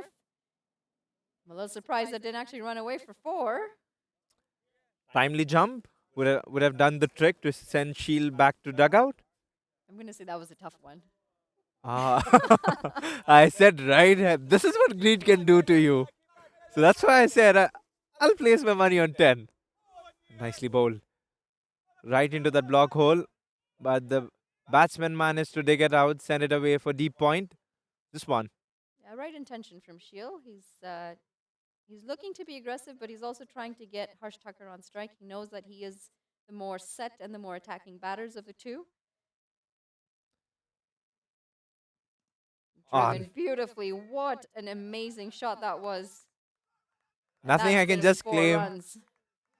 Just pure exclamations from you and me. Just, this is a delight to watch him. Is there anything better than a beautiful cover drive? Nothing better, except it's for a morning cover drive. Early on, you see that high elbow making 9 out of your body flowing through the covers. Nothing better than a cover drive, but a morning cover drive. You know, in all this chatter, we've completely gone unnoticed at the fact that Harsh Tucker is at 43 off of just 20 deliveries. Just racing away. Runs for funds this time. Straight Tuck down. ground. It's going to be 4 runs. That went like a tracer bullet. Everyone had to tuck down, and the ball would be calling for human rights. Everything thrown at him has been violated. He sent that to the boundary with brutal force. There you see, just gets well across his stumps. His partner Shield ducking for cover, and the ball racing down. Similar shot, just not quite getting it through the middle of the bat this time. He'll pick up 2 runs regardless. 1 delivery to go, and he's on 49. 50 on the cards, I think, but more importantly, Patiala Shahi 180 on the board.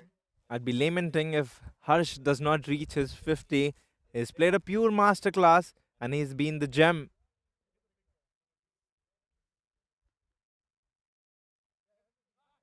Takes on and again. Too bad. You jinxed him, I think. Too harsh. Maybe my curse fell upon him. I'm no Medusa here. But too sad to see the star batter go away without 50. But again, what I cannot take away from him, the credit is the way he batted, his wide array of shots where he displayed, and he played for his team. He knew that this is the only ball. He was in form, and he tried to maximize out of it. This shows his selflessness and relentless innings what is played for Patiala Shahi. Yeah, fantastic innings regardless. 49 runs off of just 23 deliveries. He's played an absolute masterclass. Patiala Shahi, 180 for 7 at the end of their 20 overs. They've put up pretty formidable total. And I think Markhor, they've got some work cut out for them. Their batters are going to have to come in and attack from ball one if they've got a chance at chasing this total down. This is not going to be a cakewalk, but nothing except for uphill walk like you've mentioned. Yeah, absolutely. We're going to take a short break and we'll be back with you for the chase in just a few minutes. We've got more of Monali Patel coming up. Stay tuned.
Oh, welcome back. If you're just joining us, we are here for quite a game. We've got UZ Markhor taking on Patiala Shahi, and the first innings was an exciting one. Patiala Shahi putting up 180 for 7 in their 20 overs. I am Manali Patel, and I will be hosting today with Abdul. And Abdul, what a first innings we've had, and here we are for the second one. Quite a roller coaster. And thanks to Harsh Thakur's blistering knock, where the Patiala Shahis are sitting in a comfortable driving seat. Absolutely. And taking us through the second innings, the opening pair, we've got Ramiz and Srimantha. Ramiz on strike. Srimantha, a very seasoned campaigner, back to being part of the Canadian setup again.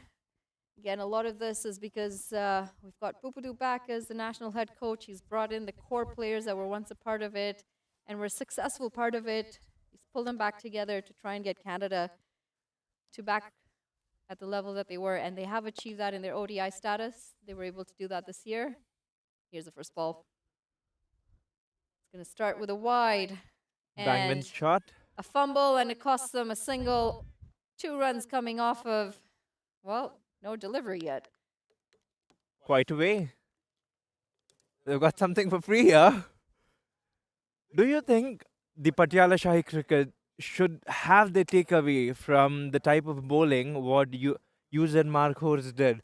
The area, the line, the length where they tried to dig in, they tried to hit was short, the fast bowlers, and everything what they tried to hit short was dispatched to boundaries.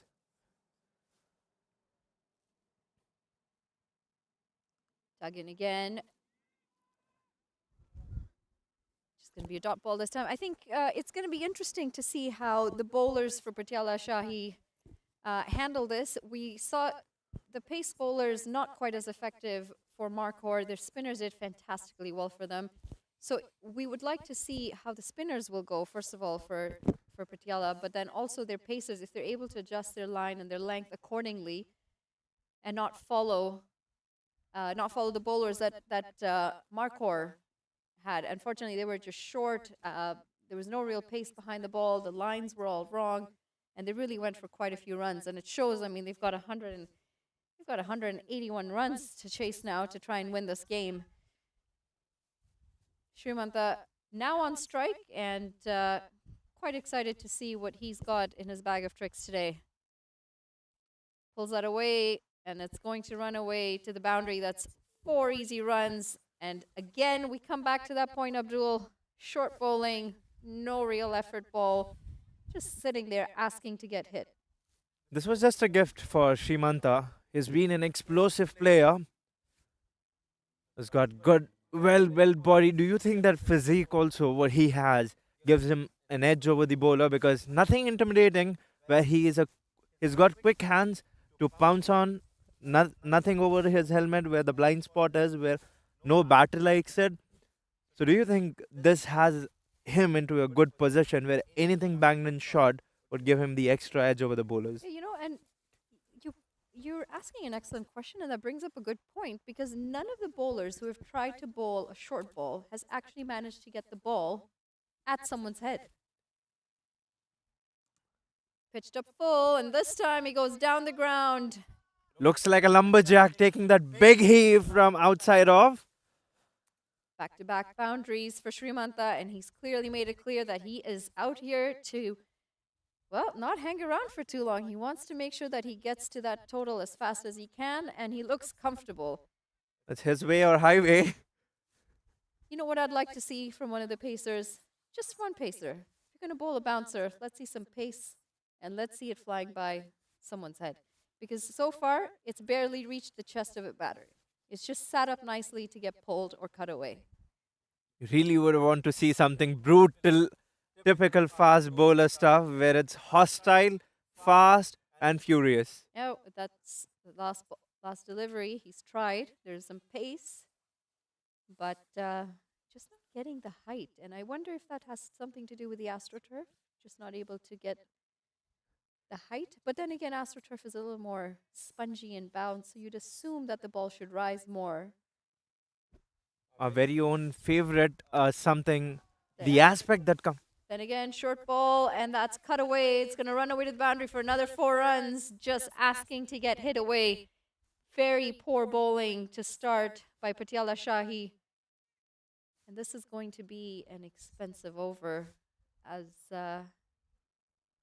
Markhor has taken the attack on, and they've said, you know what, bring on the best you've got. We'll show you where the boundary is. Looking at the replay, you see that Shimanta stood tall, allowed the ball to come to him, and he just rocked back. Something we've seen in World Test Championship. Speaking about the masterclass, Full ball this time. He's driven it through covers, and that is just not the best of fielding. Straight through the hands of Ryan Patan, I think that is. I could be wrong. Who's the fielder? wasn't Ryan then. It was Ryan Patan. My bad, I've got a bad eyesight. We apologize. Everyone's got a sweatshirt out there. It is quite chilly. It's about 13 degrees here, and you can't blame the players for putting on their hoodies. So we can't really see names or numbers on their shirt. However, at the end of the first over, 11 for no loss, and a fantastic start from Markhor. Exactly what they were hoping for. Quite a starter. The type of starting point they would want their innings to be at. Very early to say, very early to judge, but definitely they've got the start. Yeah, I'm also quite keen to see whether they're going to have pace on both ends, Patiala Shahi, or whether they're going to bring on a spinner. What makes a difficult shot for you? The greats of the game say that on drive is one of the toughest shot to play. And talking about the shot, I think the shot was Srimanta played, standing tall off the back foot and punching it through the covers and extra covers. I think that would be the second difficult shot because it requires timing, technique, and definitely wary of the ball. I would probably agree that an on drive is quite difficult. But then again, personally, I was not strong on the leg side. I liked playing in the offside. I loved cover drives. That was my style. I don't quite fit the T20 mold of batters. Am I your doppelganger then? I barely scored on leg side. I found it more difficult to heave across, coming in and chopping. But sweeping's fine. That all right. But the on drive, a difficult shot. Played off the back foot nicely. You can see the ball just pinging off of Srimanta's bat. He is middling everything. He's got the confidence. He's looking good out there. Apologize. I think that now is the end of the first over. Very early, we Quite thought a that long over. 11 was something too much that what they've got, but 17 more, something more to add on. 1 over, 17 runs. Yeah, there were two wides in there and five no balls. So a very untidy over to start the innings. Excellent start for user Markhor.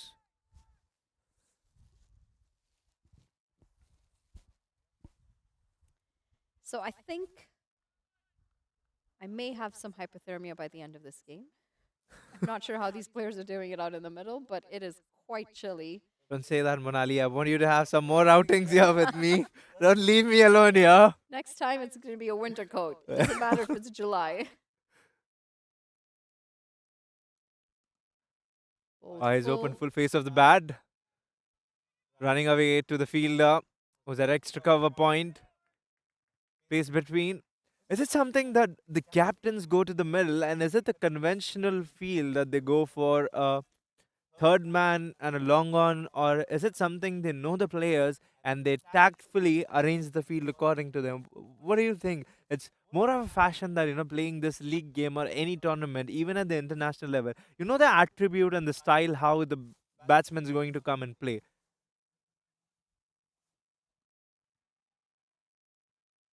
Yeah, I think it does depend on how well the oppositions know each other. And I think in this case, this opposition's they've played each other quite often, and they do know the batters out in the middle, and they've placed the field accordingly. They know that they're going to get attacked down the ground. They know that their bowlers are bowling a little bit on the shorter end, so they've got their boundaries covered on the square sides. But really, I think in this case, they know the players well enough to say, you know what, we know this batter's going to attack here. We know this batter's going to attack here. Let's make sure we've got some protection. Nice and even. Very lucky that he got his head in time away from the ball. The uneven bounce would have resulted in injury to the fielder. He's fielding quite close. And Srimanta not taking it lightly, knowing that he's there, it does not matter. Now, as we say that, he's backed off a few steps. And again, the stance, the type of stand you take in your crease, it's like when looking at the Test Championship as well, that gives us more clarity. Nicely bowled between the stumps. This is the type of bowling you want.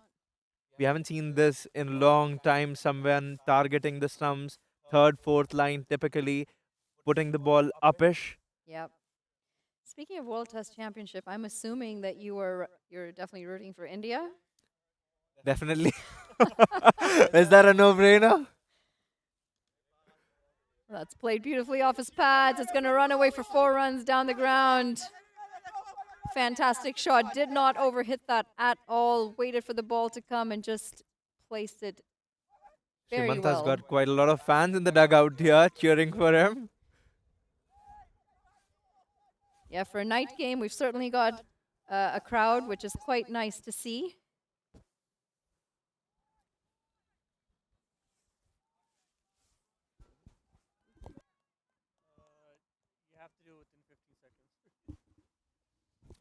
Quite a shot that he's played off his pads. Nothing too much. Srimanta showing his class. A player just not of brute force, but also the delicate touch. Yeah, placement. Speaking of placement, he has driven that beautifully through the covers. Going to pick up 2 runs. This is what he does so well. He's got the ability to hit up and over it, but he's also got the ability to drive down the ground, pick up the singles and the doubles. Trust me, Monali, this is a whole different team. Just to give you a quick flashback and a recap of last game, one thing what user Markhor lacked was intent. How important is an intent to a batsman who's batting to this gigantic total? Extremely. You have to be able to show that you have an idea of you got to have a goal. You got to come out there with intent. Your body language plays a big part of that. At the end of 2 overs, Markhor 28 for no loss, and they're going well. So we're just getting back to the point of the World Test Championship. What happened? India run out of their luck. You think it's luck, or you think it's just a lot of batters that are horribly in form right now? Probably a lot of T20 cricket they've come from. Too much to ask from them. But again, is it not about the intent and the competency what you have within yourself that you're supposed to adapt to that condition, or is it too much that we are asking from the star batters to do? See, for me, I've always been an Australia fan. Oh, so we are having a clash here. And the reason why is, as you said, intent. And we see a bowling change, Raymond into the attack. Spin brought on, and a good call because their pacers have gone for a bit of runs, the Shahi Patialas. This man is a spin wizard. Trust me, he deceives the batsman so well. This guy from Barbados, Raymond, he's played with some star players just like Kyle Mayers. So the country, the powerhouse is where Raymond comes from. He's getting some turn as well. Oh, and poor fielding. That's a run that should not have been available. So, Australia, the reason why I'm a fan, they've got the intent always, whether they're fielding, batting, or bowling, and they've got this die hard attitude to everything. They fight to the very end. And that's got away beautifully. It's going to go for 4 runs. Fantastic shot from Ramesh. He goes up and over the field. He looks in fine touch as well. It's just not Srimanta. Rami says, well, I'm here for some outing as well. Shorter ball on this occasion, backing away, making some room for himself to swing his arms. Would you rate that to be a loose delivery? Would you rate that to be a loose delivery where it was short, width given? Yeah, He absolutely. had way lot time. Short, definitely. Not as much width, but the batter created that. And trying for a second shot, but a quicker delivery on this occasion, beating the batsman. India, Yeah. on the other hand, I find the new, and don't get me wrong, like the aggression that Virat Kohli brings in, fantastic. He plays and gives it 100%. I might have a lot of haters after this, but Rohit Sharma, for me, is a bit of a question mark. He's not in form. He hasn't been in form with the bat for a while. He's a bit of a hit or miss, too. He's not as consistent as he should be, and he's the captain. Probably, don't get me wrong here on this, but I think I'll also have some haters. Nicely tugged, played off the pads for 1 run. I think probably Rohit Sharma should wake up from slumber. I might also have some hating fans here. It's not about Kohli, Sharma, it's more about cricket here. And end of the over. And that's 36 runs at the end of the third over. And see the difference with the spinners, just 7 runs coming off of that over. They've pulled it back again. Good move by Patiala Shahi to bring in a spinner at this point in the game. And there you see your worm.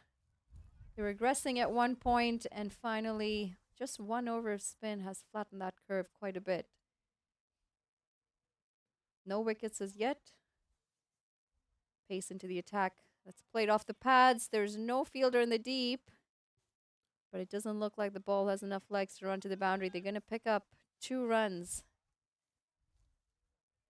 So, Rohit Sharma, where would you rate his fitness? That's a difficult question. Is I it? would say I would say just 2 words for that. Next question, please. I mean, he's there for some reason. He's more of an analytical captain. If we say that, come on, we've also seen Inzamamul Haq as well. He's been quite a time a beautiful creamer of the ball. Yeah, you're right. Inzamamul Haq, absolutely legend player, but played in a very different era than now. And the game has changed a lot since the introduction of T20 cricket. Fitness is so important. And I think you're right. He's very analytical, different sort of player.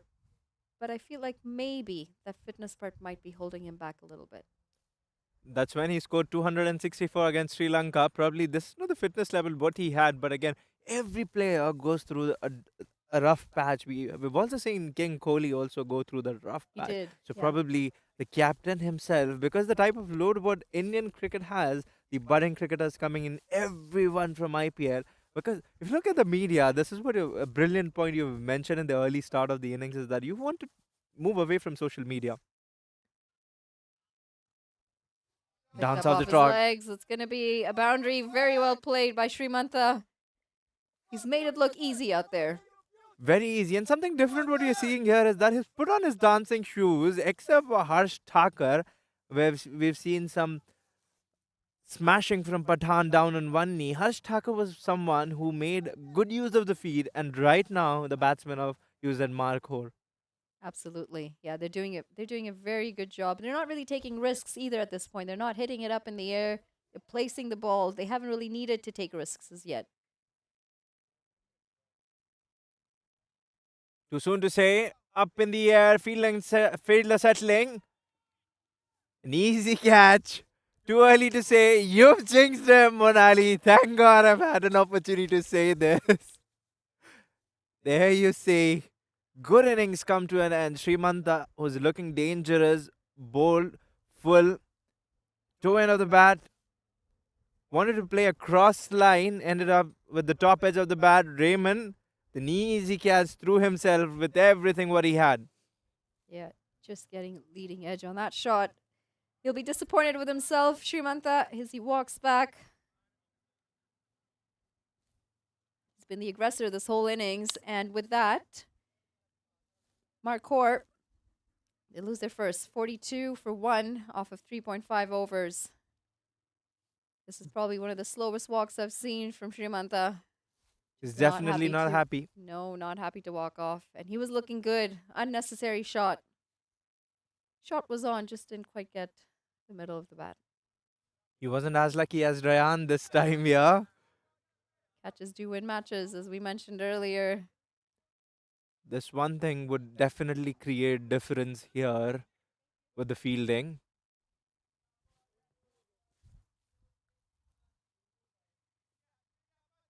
And talking about the fitness level, we shall discuss with the worm. Just looking at the worm quickly. Patiala Shahi finally picking up. It's going to be a single. Not a big difference. Not a big difference. Patiala Shahi lost their first wicket earlier. And the aggressiveness was a lot more safer, in my opinion, from Markhor than it was from Patiala Shahi when they were batting. That being said, still early days, just 4 overs in, 43 for 1.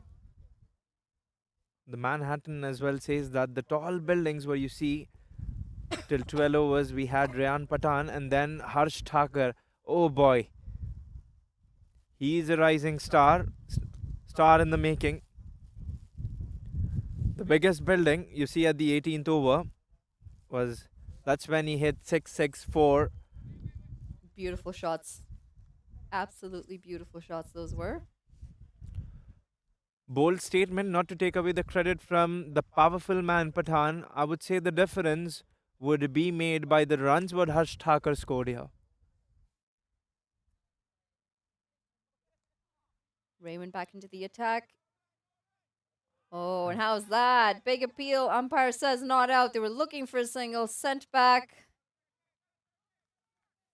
All good at the end, but what a throw from the fielder. This is an absolute electrifying fielding. Getting There some you go. turn off the ball, off the pitch. He goes bullseye. Excellent throw. Fitness definitely going to be tested out there if they're going to throw with such accuracy.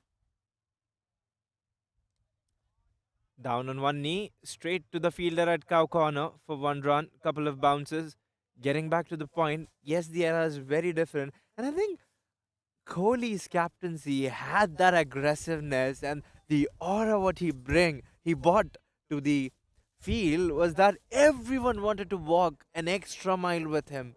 Where you see everything's calm, composed.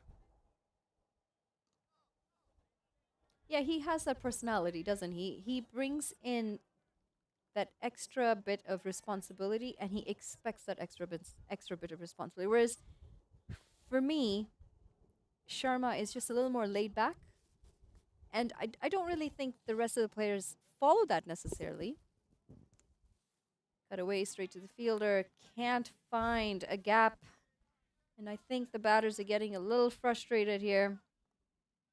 Markhor, I think you might want to send out a message to your two batters. Plenty of overs to come. Maybe not just get frustrated as yet. Gets on one knee, not able to time it. He'll pick up the single. Hassan.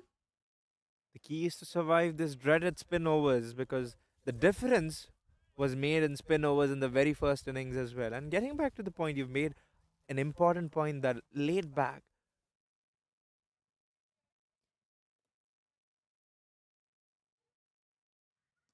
Oh, that's Oh, up he's and hammered that. over. Fantastic shot. Able to break the shackles and picks up a boundary. Ramiz, he placed that absolutely beautifully. Ramiz has got the right ploy where he's trying to be stable on the crease, trying to steady the ship of user Markhor, and this was slightly pitched up right into his slot, and he capitalized that beautifully. So, do you think this is the type of strategy the batsmen need to orb? It's like play according to your strength, and when you see that the ball is in your range, hit it outside the park, and something which is into your weakness, where you see that I cannot take a chance on this. The biggest risk would be to throw away my wicket. You just negotiate with a single. Yeah, I think they've got time. They don't really need to take risks if they can place the ball. And as well as Ramiz is playing, 31 off of 18, he's going well without really taking any chances. So, odd boundary coming every over. They're still on point. They're going at 8.73 runs and over. I bowled that beautifully right into the block hole. Quite run rate 8.83, Sorry, that's the 15, required run rate, 8.83. probably going on 10 per over. That's right, well ahead of that required run rate. So, really no need for pressure as yet. This is an excellent start. Oh, picked up Beautifully. beautifully. He's That's just 4 seeing runs. He's pulled that across. No risk, no fielder there at all. He knows where the fielders are, and he's placed it beautifully. He's got the full liberty, full license. There you see, quickly moving across, swivel of the bat for 4 runs.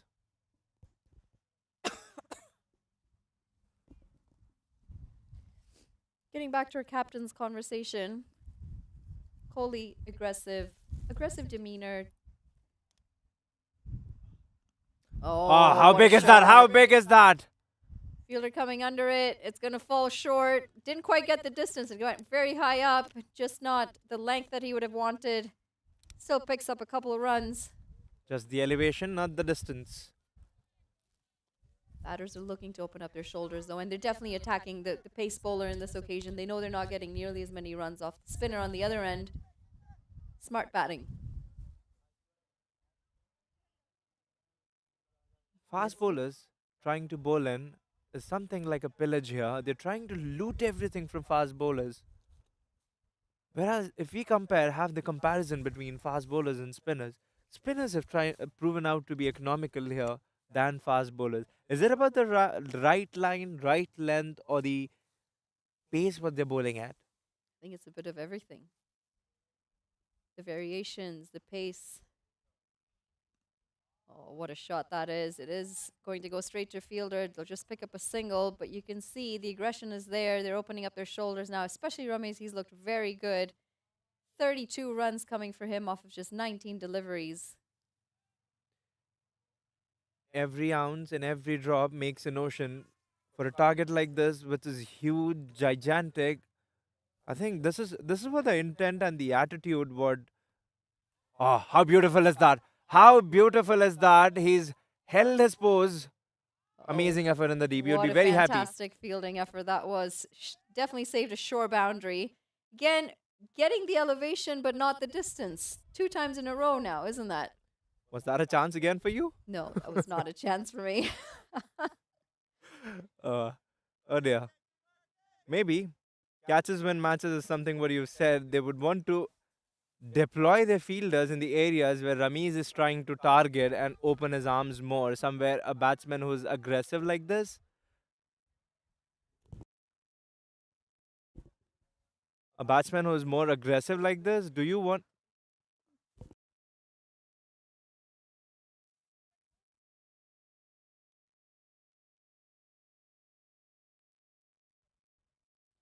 Sorry about that interruption. Do you think he's been targeting more of the leg side area? Would you place him somewhere, a fielder in deep mid wicket, long on, and bowl between the stumps, trying to say him, take your chances here, and if you miss that area, you miss, I hit the stump. Actually, he's played well down the ground. He's played well on the offside and on the leg side. So he's definitely looking all around the ground and he's aware of where his fielders are. So he's going to be a bit of a headache unless they're able to pick him up. Um, 60 for one, 6 overs. They're cruising at this rate. Got a whole 14 overs left to bat. I think they're doing well. They just need 121 runs. A breakthrough is what Patiala Shahi need. Good head scratches for the captain of pushed it into the gap. Coming back for the second one would be a good call by the non-striker. Will subside for one. Bad scratches for the captain of Patiala Shahi Cricket Club. Yeah, they're going to have to figure out a way to break this partnership. Absolutely. Especially Ramiz, he is looking very good out in the middle, looking very comfortable. Worked into the leg side, pick up a single. This is all they really need an over where they got a boundary here or there, but just rotating a strike, not really taking any risks. They should cruise. And they've got so much more batting to come. They've just lost the one wicket so far. Plenty of time on their hands. The bullet pointer, what you mentioned? Could be. I mean, with just one wicket down at six, they've already got 61 runs on the board. Came in. This was the very first point what we were talking about momentum, keeping the scoreboard ticking. And do you think Ramiz is played to the merit of the game? Because everything what the spinners are bowling, what they are doing here is just negotiating well, pushing everything in the gap where Raymond is bowling, and fast bowler coming, they're just looting. Yeah, they've done that really well. Backing away, looking to play that into the offside, not able to get any bat on that. Now that's a little risky because Raymond knows that he's done that on a few occasions now. Something a little bit flatter, faster, and straight. If he misses that, he's gone. If we look at the trajectory Raymond is bowling, and if we have a comparison between Kalpit and Raymond, Kalpit went for more flighted deliveries than Raymond, and Raymond's bowling quicker and being more brave, courageous on the field. Where Kalpit was like, even if you want to take a chance upon me, it's okay. But Kalpit tried to convert those chances. Do you think giving flight is more obvious and a better option than what it is right now? I mean, I think Raymond is bowling very well. What he's doing right now is he's creating pressure. They're only getting singles. And at some point, the batters are going to say, you know what, we're not getting enough runs. He might not get the wicket for the pressure that he's created, but he's doing his job and he's keeping the runs contained. And the other bowlers. There we see the worm again. Still pretty neck and neck, both sides. It'll be interesting to see how the wicket fall goes. I think that might be the deciding factor at the end of it. Sorry, we kind of left our captain's conversation. I thought you forgot about this. No, Come no, on, come on, no. bring it on. Kohli, very aggressive, as I'd mentioned. Rohit Sharma, a little more laid back. And then you've got your favorite. I mean, it's obviously Virat Kohli because he is in that own bubble that he's got. You see him walking, just he's a whole different entity when he starts gliding on across that rope. It's like a whole different entity. I thought you were going to say Dhoni. No, I'm But more. Dhoni, again, completely different person. He's very calm, but there's a certain aggression to his calmness, isn't there? And there's an expectation that he has of all of his players on the field. He might be calm, but he's still very aggressive in the way that he plays the game. And to me, it worked for him. Kohli, he burnt himself out. It is very hard to balance both captaincy and being a player, being a top player on the side. I am very interested to see how it goes for Rohit Sharma. He's still a little new at the role, big shoes to fill from Dhoni and a lot of pressure. I think would be a demeanor to Kohli. Ah, well, he stuck that well. Is that a monstrous on extra covers? Not an easy shot to dispatch six through the extra covers region. He's given himself that space, he's got that room, and guess what? He's freed his arms. He's done that so well. He's played beautifully through the offside and he placed it oh so well to get it over the inner circle. He's not overhit anything, he's just timed everything to perfection. Tries the shot again. This time he goes down the ground. Fielder's going to come around, cut it off for a single. Rummies has looked good for his 36 runs. Very good indeed. And the saying goes, too many chefs spoil the broth. They haven't gone for nothing extra, nothing extravaganza. It's going to be tight single. Oh, directed. He would have been running back to his dugout, would he? Yeah, slightly sloppy running for me. Did not ground his bat, did not slide his bat in. Just, I guess he said, you know what? Whatever happens, happens. The type of risk. I think there's a reward with risk. The saying goes. Oh, fancy hello, Maxwell. We've got Albert Einstein here with the invention.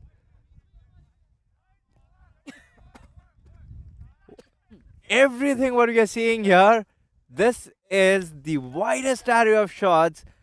He is displaying cricket at his best. He really is. And I think we were speaking about the field placement earlier, and you've got two players in the deep on the leg side. You've got long on, long off. This time struck again through the offside. Fielder's going to come around, potentially get 2 runs off of it as the fielder doesn't pick up cleanly. Let He us has not picked every gap in the field that he could, and he's avoided all the deep fielders. And this is what makes it an absolute nightmare to place a field for a player like him. let us not take away the credit from Hassan as well. Looking at the deliveries he's just faced 14 and he is. He's played that into the gap. Has he the tracer bullet? Short ball pulled into the leg side. It's not going to be a boundary. It's an interesting stop from the fielder in the deep. He's put his whole body behind it. I want to say that's Batan again, but no, I don't think so. Do you know who that is out in the deep? Probably Yuvraj Samra. He's done well to stop that ball. It could have been partly being blinded by the lights, depending on what angle the ball was coming at him. Saved a boundary. They're going at 10 per over approximately, just few numbers short of 10. 79 of 8 overs, 1 wicket down. UZ Markhor have clawed in this game. They've got their claws right now. They'd want to bind UZ Markhor with some spell, unless Harsh Thakur, the magic boy who's taken everything with the wild wind with his shots here, has something under his sleeve. He's a very handy bowler. Knows his game very well. We just met up with his dad a little bit earlier during the break, and he said his son's very analytical with the way he approaches the game. Pulled. There's a fielder there. Shouldn't run away to the boundary. It's just going to be 2 runs. They're going to have to be very careful with the line and especially the length that they're bowling at. Is hammering everything thrown at him, just like you said, thrown at kitchen sink. Is throwing everything, every ounce of energy what he has in his body. Short again and pulled again straight to the fielder. It's just going to be the 1 run this time. Are they trying to destroy Harsh's line, or Is he trying to bowl something fancy? Is he eyeing something fancy that he's, let me bowl something shorter and bring you to the front foot and I stump you out? I don't know if it's an intentional short delivery. Bang shot again than his usual line and length. I mean, he's been lucky. He's just gone for singles. Getting back to the conversation of the captain, I was saying that it would be a discredit to say specific captain Kohli or Rohit Sharma to fill in the shoes of Dhoni because nicely cut. That's We've going to seen run away everything: river sweep, sweep, cut. all around the ground. He's played beautifully all around the ground. Both of them have. They've placed every ball that they could in gaps and they've capitalized on it. I think a wicket would be something good that would mitigate the chances for Patiala Shahi. That's exactly Sensible what cricket. Patiala Shahi need. They need to break this partnership. And against some more sloppiness in the field, I'm in love with the cricket what Ramiz and Hassan is playing. Sensible cricket. Hassan hasn't taken any chance here. You see, Ramiz is acing of 49 just off 28 deliveries. You haven't seen Hassan actually play a shot, any aerial route. picked off on the leg side That again. They're brings going to take a 50 swing. They're for Ramiz. walking across, not looking for the second at all, and just rushed towards the end of his walkthrough. This reminds me of Deacock running out a Pakistani player where he was strolling. So, getting back to the conversation, this over 9 overs completed, 87 on the loss of one wicket. I think it would be a discredit for specific captain. You want to be one of your kind because Dhoni has got legacy. He has got a lot star-studded on his cap. So I think you want to just display yourself. Dhoni also had a very good team with him. He had players that were very talented, in form at the time. I feel like Rohit Sharma is struggling a little bit because he's also got players that are struggling. Not everyone is on point every game. Kohli's just coming out of a slump. He's finally back in his groove for the most part. Well, you answered your question there, Rohit Sharma. See, you're the one who's probed me a question, and thank you for answering. Rohit Sharma, not taking any credit away from him. He's a fantastic player. Definitely in a bit of a slump. Maybe needs to lead from the top when he does find his groove. But I will harp on the fitness part. I think that is something where every commentator also brags about Rohit Sharma's fitness. But it's an interesting conversation that we bring up fitness because recently on Crick Info there was an article on fitness, and they had interviewed. I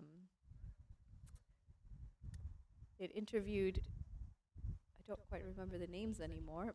There were two South African players and one Pakistani player.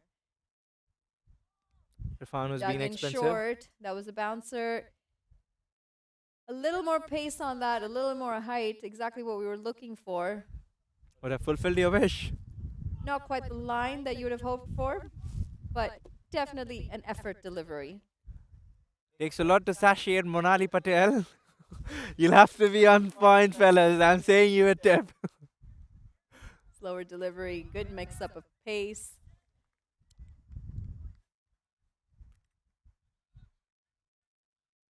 I'm very curious to know about the article, what you were saying about. I got to try and find you that article. I don't seem to remember the names of the players that were in that article. Actually, I know Lizelle Lee, South African opening bat. She's now retired. She was on that. Explosive article. opener. Yep, absolutely. South African bowler. Is it Sesande Magala? I think so, yes. And from the PSL. Azam Khan? I believe so. You've got them. So these were the players that were interviewed. Short ball pulled away straight to the fielder. It's just going to be single. They were interviewed on what it means to be match fit versus what it means to be fit. And all of these players are very good at what they do, Yeah. regardless of being that ideal fitness type. So at that point, you have to question what is ideal fitness in cricket? Oh, that's up in the air. It's it's just falling short of the fielder. I think the fielder actually lost it in the lights, didn't quite attack the ball. It was far from him, regardless. More of a decisive shot, I would say, where he knew where the field was and he didn't Yeah, placed stroke it it. with Yeah. his hammer dart straight to the fielder. So I guess you could say Rohit Sharma, when he's in form, is match fit. Yeah. He doesn't have to be the ideal fitness type, but there is that ideal fitness type now, isn't there? When we look at the English side, the Yeah. Kiwis, the Aussies, the South Africans, there is that ideal fitness standard. The yo yo test is now a must for a lot of the countries before they pick players.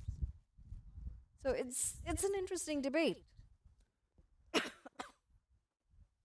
I presume this also believes in this brings on an important point that you saying that everyone being fit that does not put pressure on the other fielders as well or the other batters. That is because you would want your 11 players to be fit irrespective of they scoring or not. For an example, you have your tail enders on the non-striking end and you are the ace batter of the top order and you only have your other tail enders and they are not fit. They can do the trick with the ball but they are not fit. That puts pressure on you because if you're hitting the deliveries, the balls in the gap, then you would want the fellow batter to respond equally well and run between the Run through the stumps. wickets. Absolutely. Yes. It's being able to change those singles to doubles, doubles to triples. Big He's shot. hammered that. And that is going to be 4 runs just inside the rope. Inches away from boundary, I would say. He picked that up beautifully. Again, not overhitting it, just placing it in the gap. I believe he's working like an integrated chip here. He's got the picture of every player where he's stationed at the boundary rope. Bowlers of Patiala Shahi proven to be docile at the moment. That's one way of putting it. Docile. Yeah. Toothless? They've done well. Their field placement has been good. I think the batters have just done very well, and Rummies has sped on to 59 off of 34. And it's a quiet innings overall. It seems like a quiet innings, but he's been very good for their team. This is a collateral damage, I would say, because this reminds innings of Hashim Amla. Hashim Amla also used to score runs with steady pace, and runs would be in flux. And the type of class he had, the bowlers and the fielders would wonder where the runs are coming. But his class, it was his master class that put those huge piling runs for South Africa. Yeah, you're right. Absolutely right. And with that single, Markhor now bring up their 100. Just the one wicket has fallen so far. And I think they're cruising at this point. They only need 80 more runs off 9.1 overs.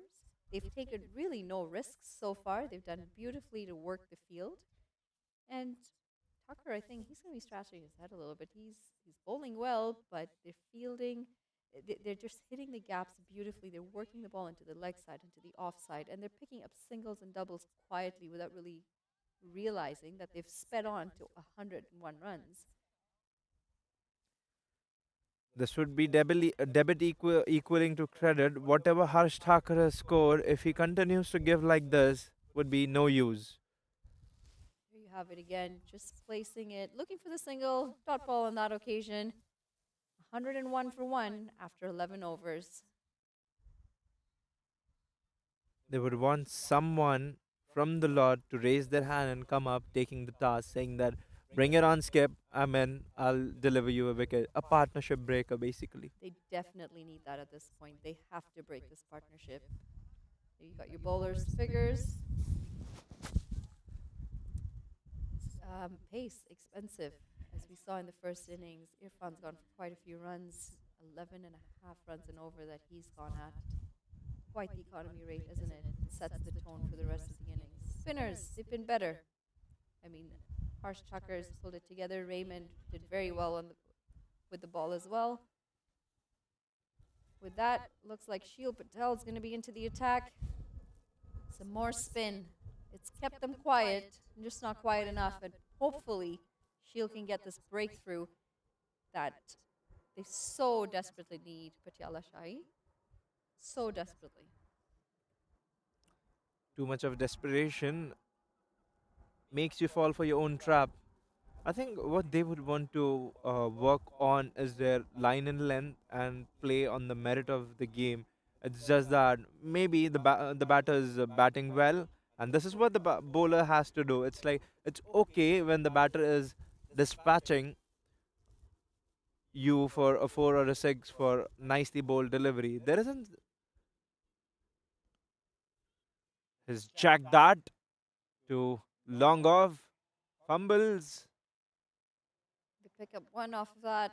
The batters are not running very aggressively. Could have potentially turned that to a two with the fumble in the field. Not a lot of clean pickups in the field today, both innings. From the type of conversation what we had, What a he's gone shot aerial that again. is. Typical Chris Gale, who used to dig deep in the crease, make use of the crease, standing deep, pushing himself back and playing. Yeah, and the And fielder did fantastically well there. Definitely saved a boundary, covered a lot of ground, was able to get the ball in as quick as he did to save it to 2 runs. dance off the track. He's got his shoes on. And looking at the conversation, what we've been talking about, you've been the brainy Buddha of this conversation. The only reason I would say that is you've brought up key points, the aspects. We've been pressing about fitness, momentum. And for the viewers, it is an invaluable session for someone who's aspiring to play for Canada. You visiting to Dubai for the Master Education Educators program. I think there's a lot you've brought here to the table, and someone has played that well, swiveling as well, going along, and for someone to absorb. These are the nutrients for the cricketer, just like for the plant. They want something to be picked up from the game. There's a lot that we've spoken on. You know, and it's in Canadian cricket, even right now, if you look at the two sides that are playing, there's some juniors on each side.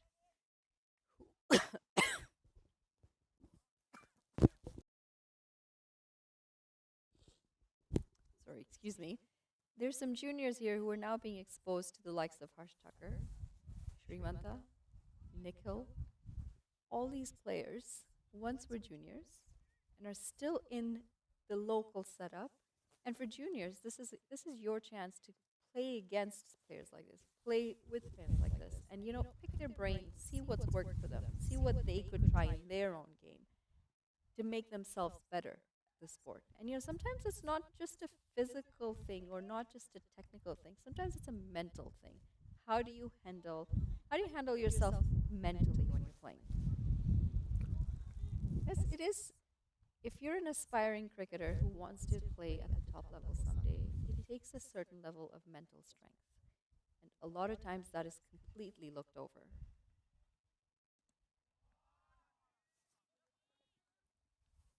Picking up another single. Starting the 13th over, and The captain. 108 runs on the board. We're still in search of that first or the second wicket, aren't we?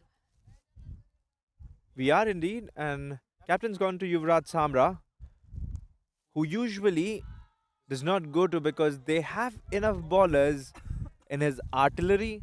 But if he's gone to someone who bats, he's a reliable batter, but he hasn't had a good outing today. He's been quiet in the middle, but if he's gone for him, that means that indeed they are very desperate for a wicket here. Sometimes your part timers do work.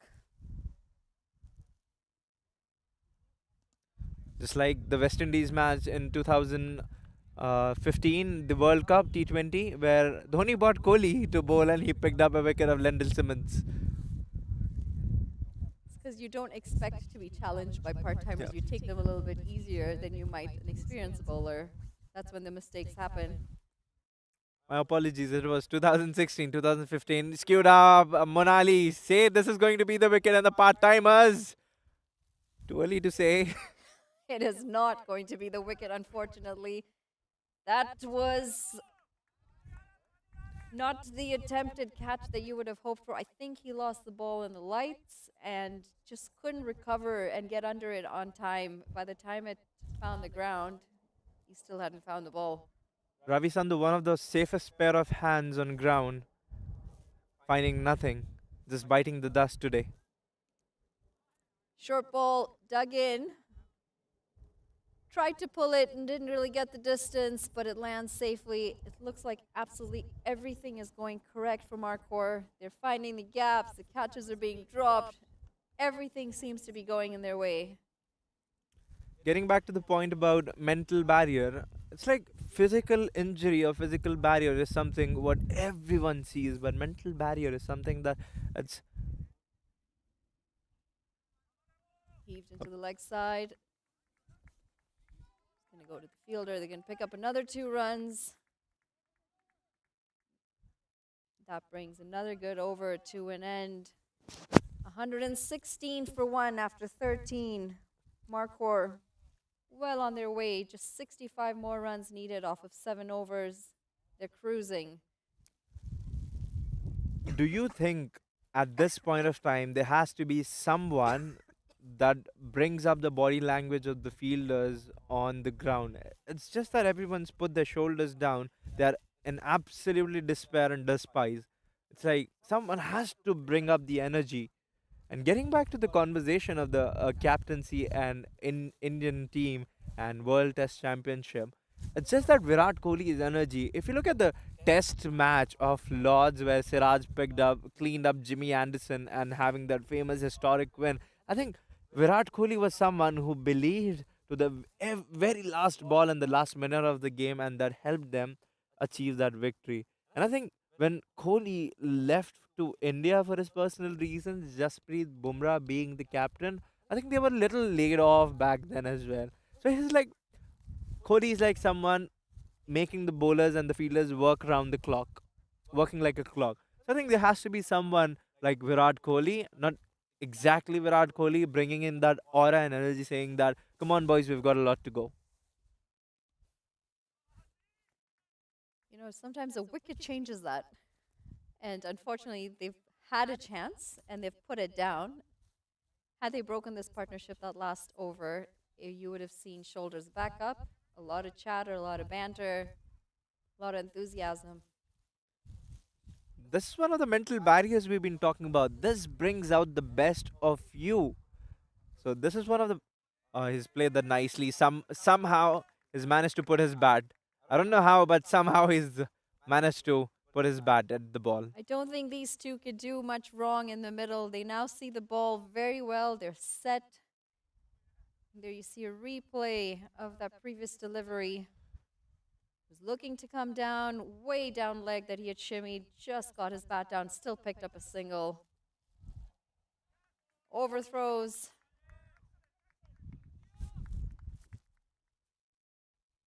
Another 2 runs after that was played out into the deep.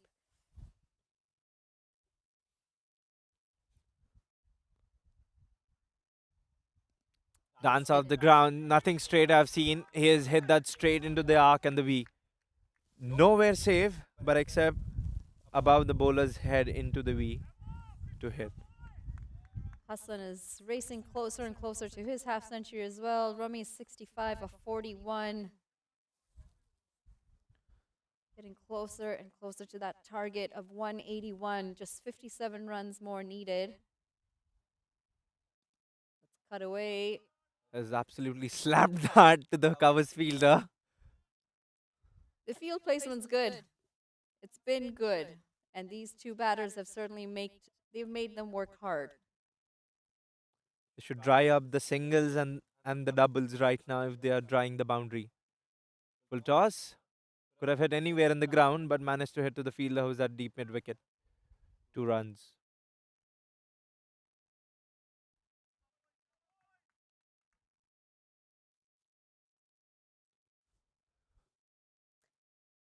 It's 126 runs at the end of 14 overs. 56. 55, my apologies, required from 6. A lot left in the game for Patiala Shahi and Markhor. Everything at stake. Absolutely. Markhor is sailing to their target right now. And Patiala Shahi, they haven't joined the party this innings. Not after putting up a solid 180 in the first innings.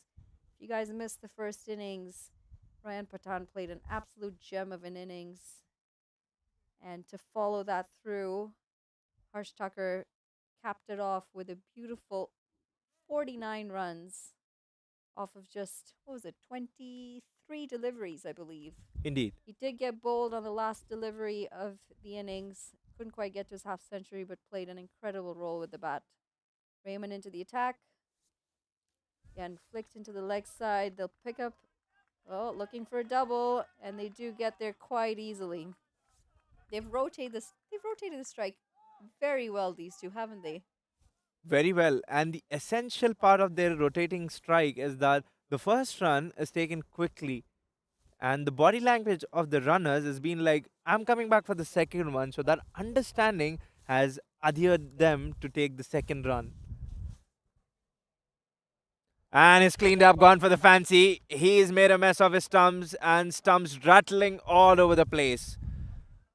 Played a fine knock. Raymond gets a breakthrough. Rummies. Fortunately, he wanted to go unconventional this time. Conventional has worked very well for him so far. Tries to reverse on this occasion. Almost a switch hit. And he's bowled. Destiny being too harsh on Rami's Monali. He hasn't made any mistake, and he's made one, ended up losing his wicket. Absolutely, and he's got to walk back. 68 of 44, a very well played innings for him comes to an end. And Patiala Shahi, they pick up their second, 128 for 2 after 14.2. Proudly, he's put his team in a convincing position, not across the line, but he can say that his team still has a fair chance to win from this point.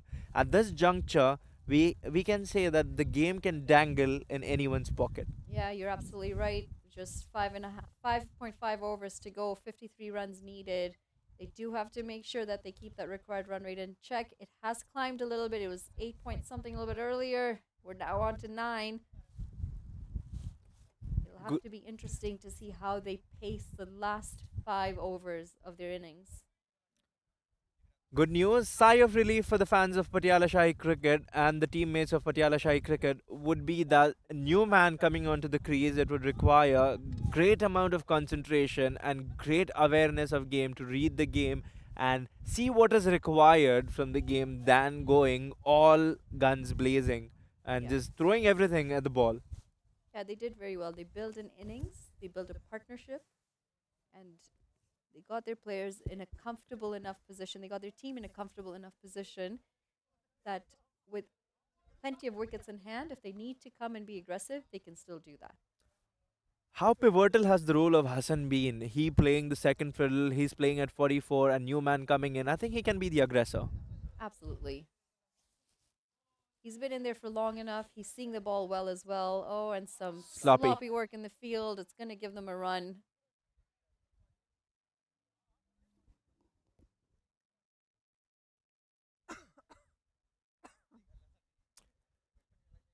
Raymond being the liner, you would want to cause some damage by picking up one more wicket and creating that catalyst effect of his bowling. 3 more deliveries, something magical.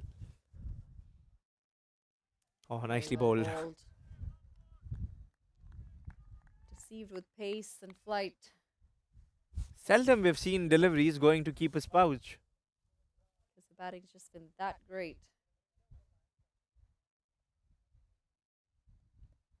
Looking to pull that. Doesn't quite connect.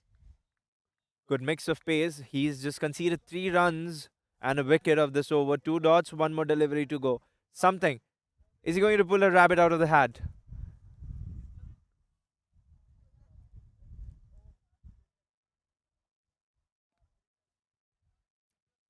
Played into the offside. Might just be the single.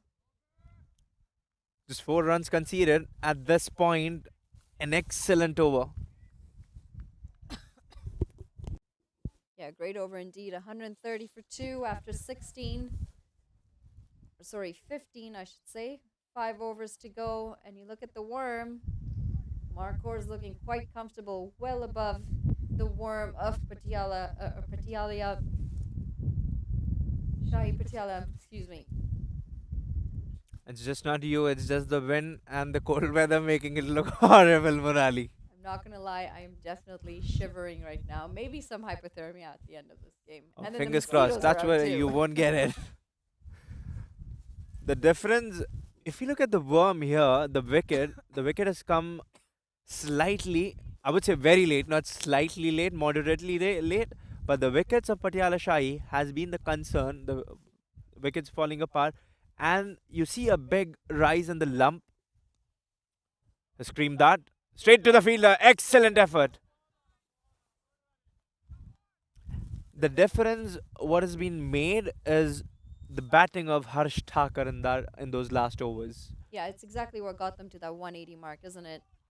He was quite the aggressor at the end and looked so comfortable and played some incredible shots around the ground. He's not a pinch hitter. He's made everything look so crisp and clean with the type of typical batting attribute what he has. But those hits were nothing less than breathtaking. Yeah, and he's so good at that. So consistent. Looking to go Shuffles across, but across. finds not.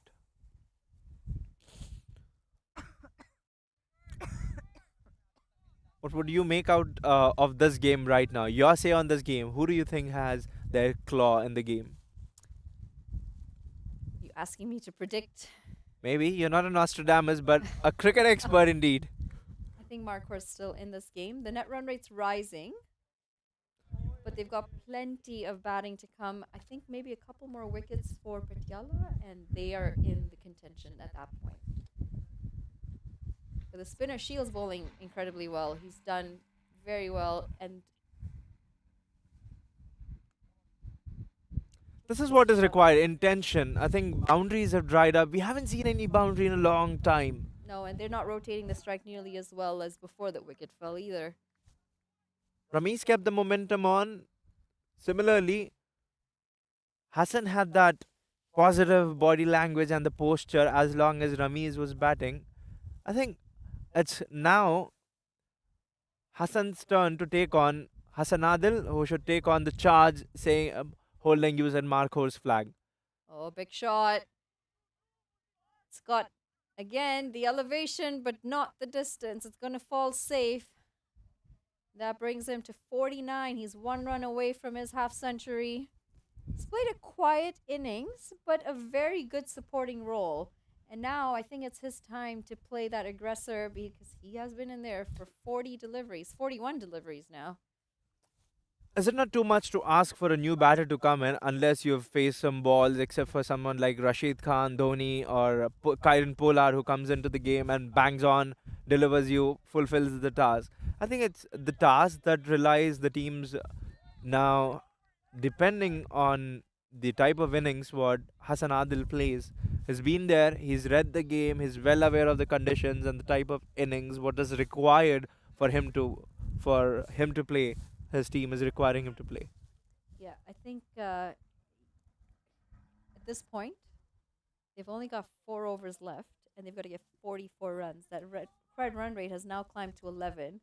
So, as much as he might like to take his time out in the middle, I just don't think he has it. He's got to go from ball one now to make sure that they are on top of that required run rate. It is climbing, and just 4 overs left in this innings. I think subtle captaincy by Dilrub. I would say he bought in Samra, where he bowled his 1 over, got rid of him, just 1 over, and I think this would be his send that to the fielder at extra covers. This is the over. I think it would be too late. 18 balls and 35, 38 odd runs because the ground is quite big. Specifically, is it not too much to ask? Would you say this is the over, or they've got one more over to come? Looking for the boundary, just can't find it. They're trying everything. Hassan does get his half century though with that shot. He brings up his 50 off of 42 deliveries. He's got a lot to do more than his half century, than personal accolades. He does. He absolutely does. With every dot ball, with every single, that required run rate is climbing. Tries to play cross. He's going to pick up a bye, I think. Yep. Umpire signaling bye. Okay, it's a run to the team. They do need that run to the team, regardless of whether the batter gets it or not. The required run rate is now climbing almost at 11.5 runs and over. Takes on, tries to go big, hasn't found the middle of the bat, the place where he would like to connect it from. Couple of runs for him. And the bowler's down, Harsh Thakur. I think he might have gotten a hit in his jewels. I find it That's a quite bad blow. comical. I N- I don't not quite know what that feels like, but I think he's out. He's out for the count. not the ideal Precious weather. jewels. He'll have bruises to show the next morning. Those are for him and him only to see. We're not going there. Not the viewers, not as I've seen. It hurts. Well, looks like a team huddle. Reminds me of the Ashes where Alistair Cook was hit and Joe Root Yes. having a laugh at him.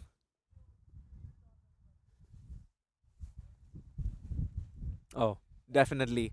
Uncomfortable position and takes away everything. Oh, you men, you crack me up. Too funny.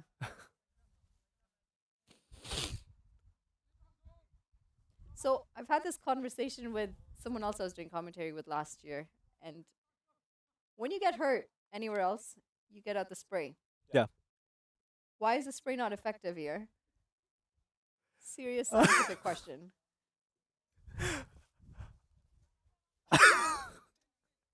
You're cracking me up. Has no one done any research on this? I mean, isn't that the spray is there to numb pain?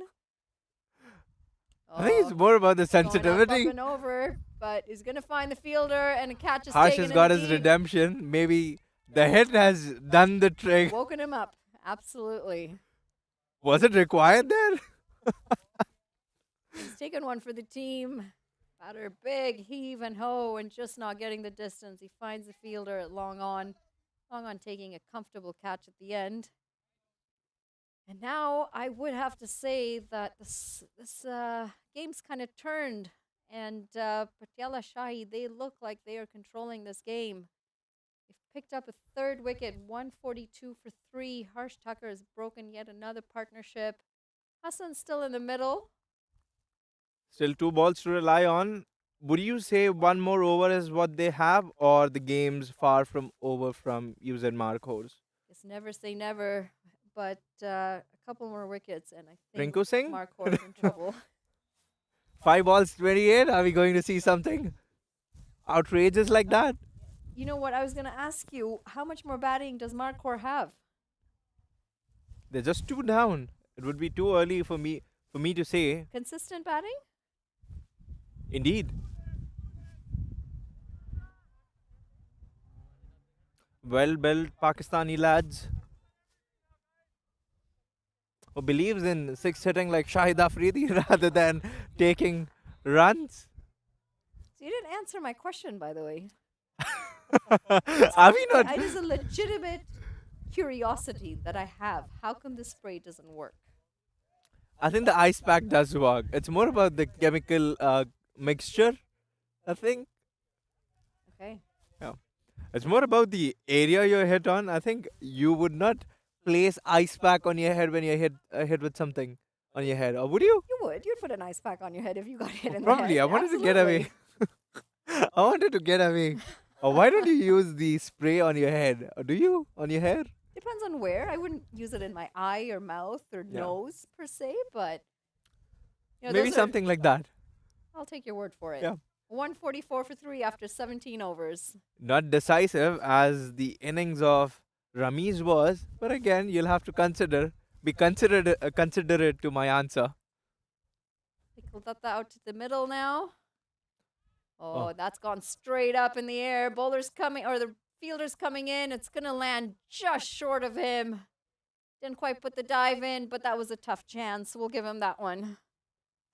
lucky he got away from the fielding school of Manali Patel. There you have it. Just got ball grew big on him. Just didn't get the. Just hit really high up on the bat and straight up. You see the fielder running in. That's too Oh, quick. Too quick for the keeper as well. Has he put down the chance? no, I'm gonna say that was a tough one. A lot of youngsters getting an opportunity from Patiala Shahi cricket. Ramanveer Daliwal, he's captaining the 50 over side in TDCA. Has been prominent and fruitious player for Patiala Shahi. They've delivered him whenever the team required for him to deliver. He's been that standing player, lone warrior, and they have awarded what he rightfully deserves.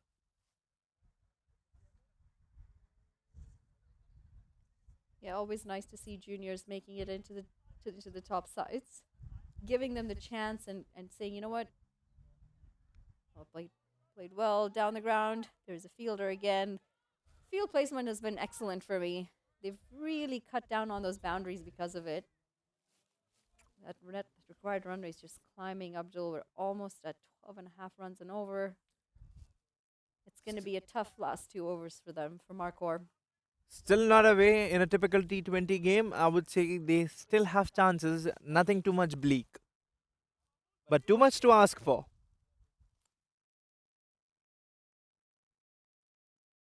Good change of pace. Good change of pace by Irfan. How important do you think is investing in youngsters? Because you have a core team, and how do you give chances to youngsters, or how do you build them around the core team? See, it's not about this level or this core team. I think building your building your base, flicked off the pads. Again, there is a fielder out there. You're gonna pick up a couple of runs. It's not so much about how you're gonna get your juniors into your senior sides. It's about how do you build a base wide enough at your grassroots level that you're getting as many kids involved in the sport as you possibly can. Because not everyone's going to go up and play at the top level. If you've got a base wide enough, let's say you've got 100 kids playing. Out of that, you might pick 3 to go on to play at a higher level.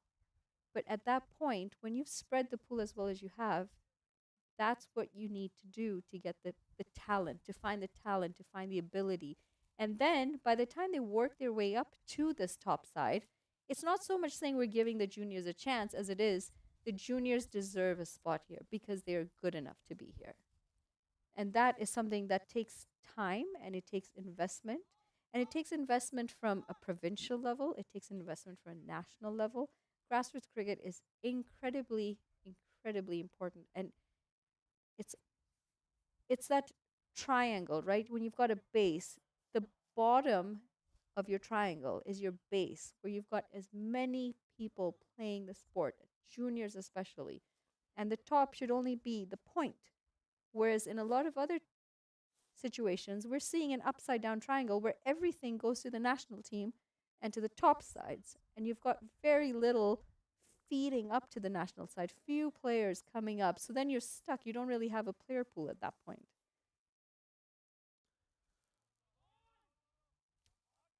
2 runs per ball, nothing too much to ask for.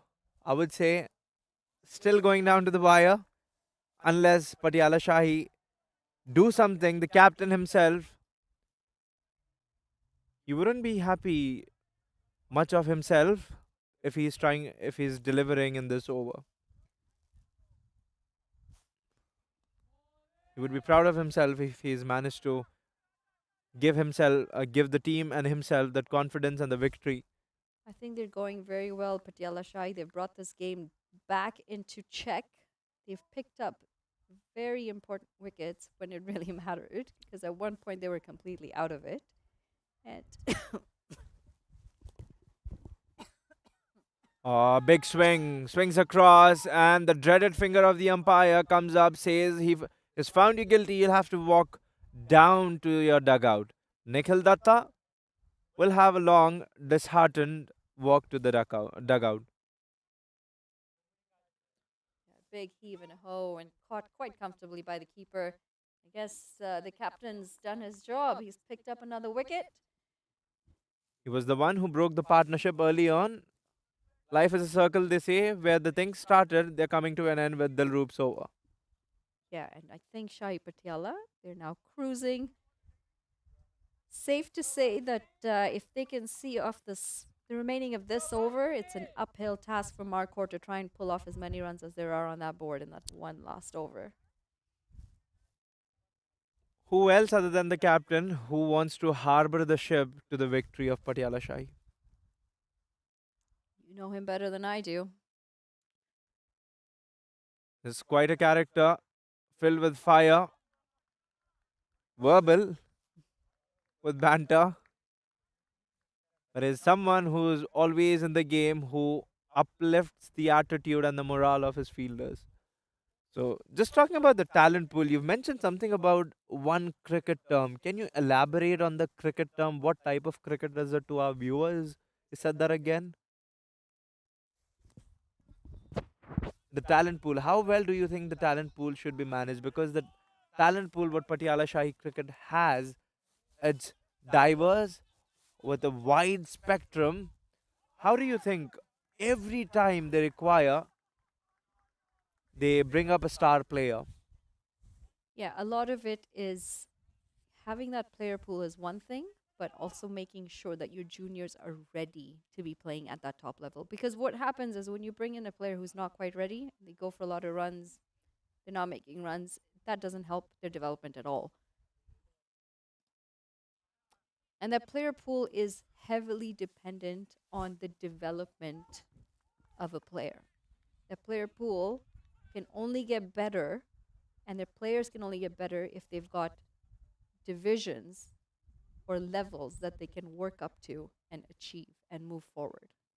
Interestingly, Patiala Shahi Cricket Club has got that divisional category. They've categorized the players into elite, legend, pro, and the youngsters who are coming. So they've categorized it well. So I think it gives them the cutting edge and defines their club, making it a perfect place for everyone to work around. They've got star players like the captain of Canada cricket team, Saad bin Zafar, and the star player 2011 vice captain Rizwan Chima in the team, and Yuvraj Samra, the pick for under 19, and Ali Nadeem, who shared the locker room with Babar Azam, Abdul Qadir.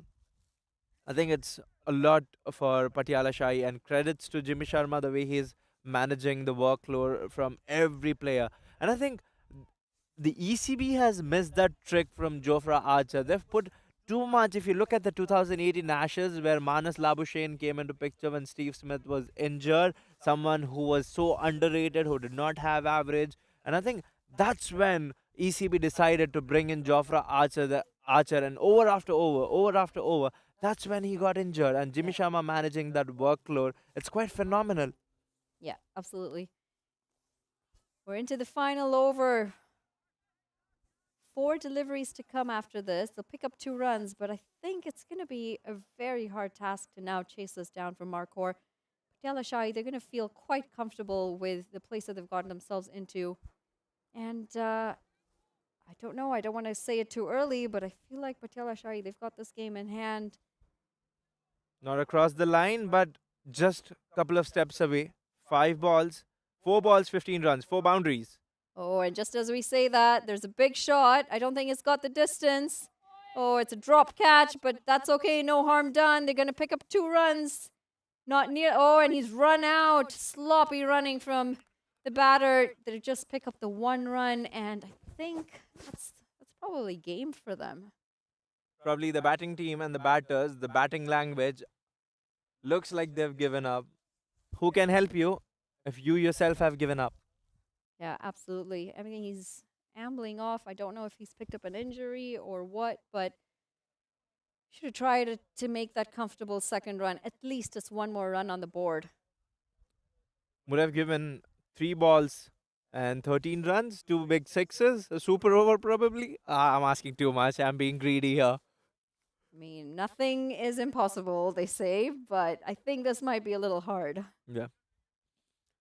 3 balls, 3 and 3. Carlos Brathwaite. Remember the name. Remember the name, yeah. Ian Bishop saying that his magical words. He going just after Ben Stokes. What an amazing career Ben Stokes is having. Right after that 2016 World Cup fall, the man with the golden arm, they say. It was quite the game, wasn't it? Yeah. It was quite the year for the West Indies. And unfortunately, that was when everything went disarray and disrupted for the Caribbean Firehouse team. Oh, it's Takes on. edged. Don't think it's going to run away to the boundary. They'll pick up 2 more runs. Just 2 balls left. Is the formalities remaining now, Manali? I think so. 13 runs, 2 balls to go. Unless the ball, no ball? Nothing. I'm just weaving a fable here. Everything fictitious. You'd be saying, I want to go home. There isn't to be a no ball. Last Oh, you delivery of love. the over. I don't think that Markhor is going to quite get over the line. Unfortunately, they had a beautiful start. It batted very well up in the order, but just couldn't quite finish it today.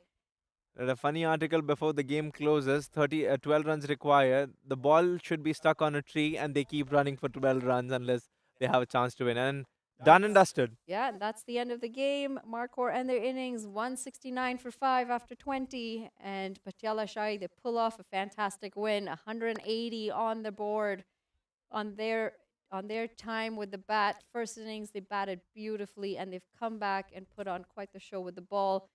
Fielded well as well. The fielding placement was impeccable. Just couldn't let any boundaries through for Markhor. And there you have the game summary. 180 for 7 in the first innings. Patan 60 off of 40.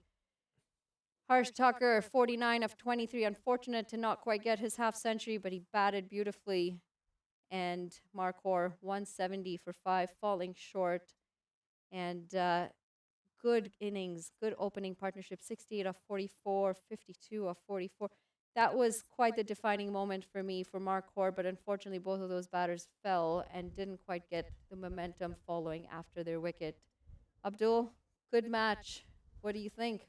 Indeed, a good match. And the lady charm, the lucky charm of jinx, breaking the jinx, 141, 130 has been broken here. Thanks to Monali Patel. Thank you for joining alongside with me and Patiala Shahi Cricket Club. Continue on the odyssey of the winning streak. Thank you. We'll join you soon in the next match. That's it from me and my fellow partner, Monali Patel.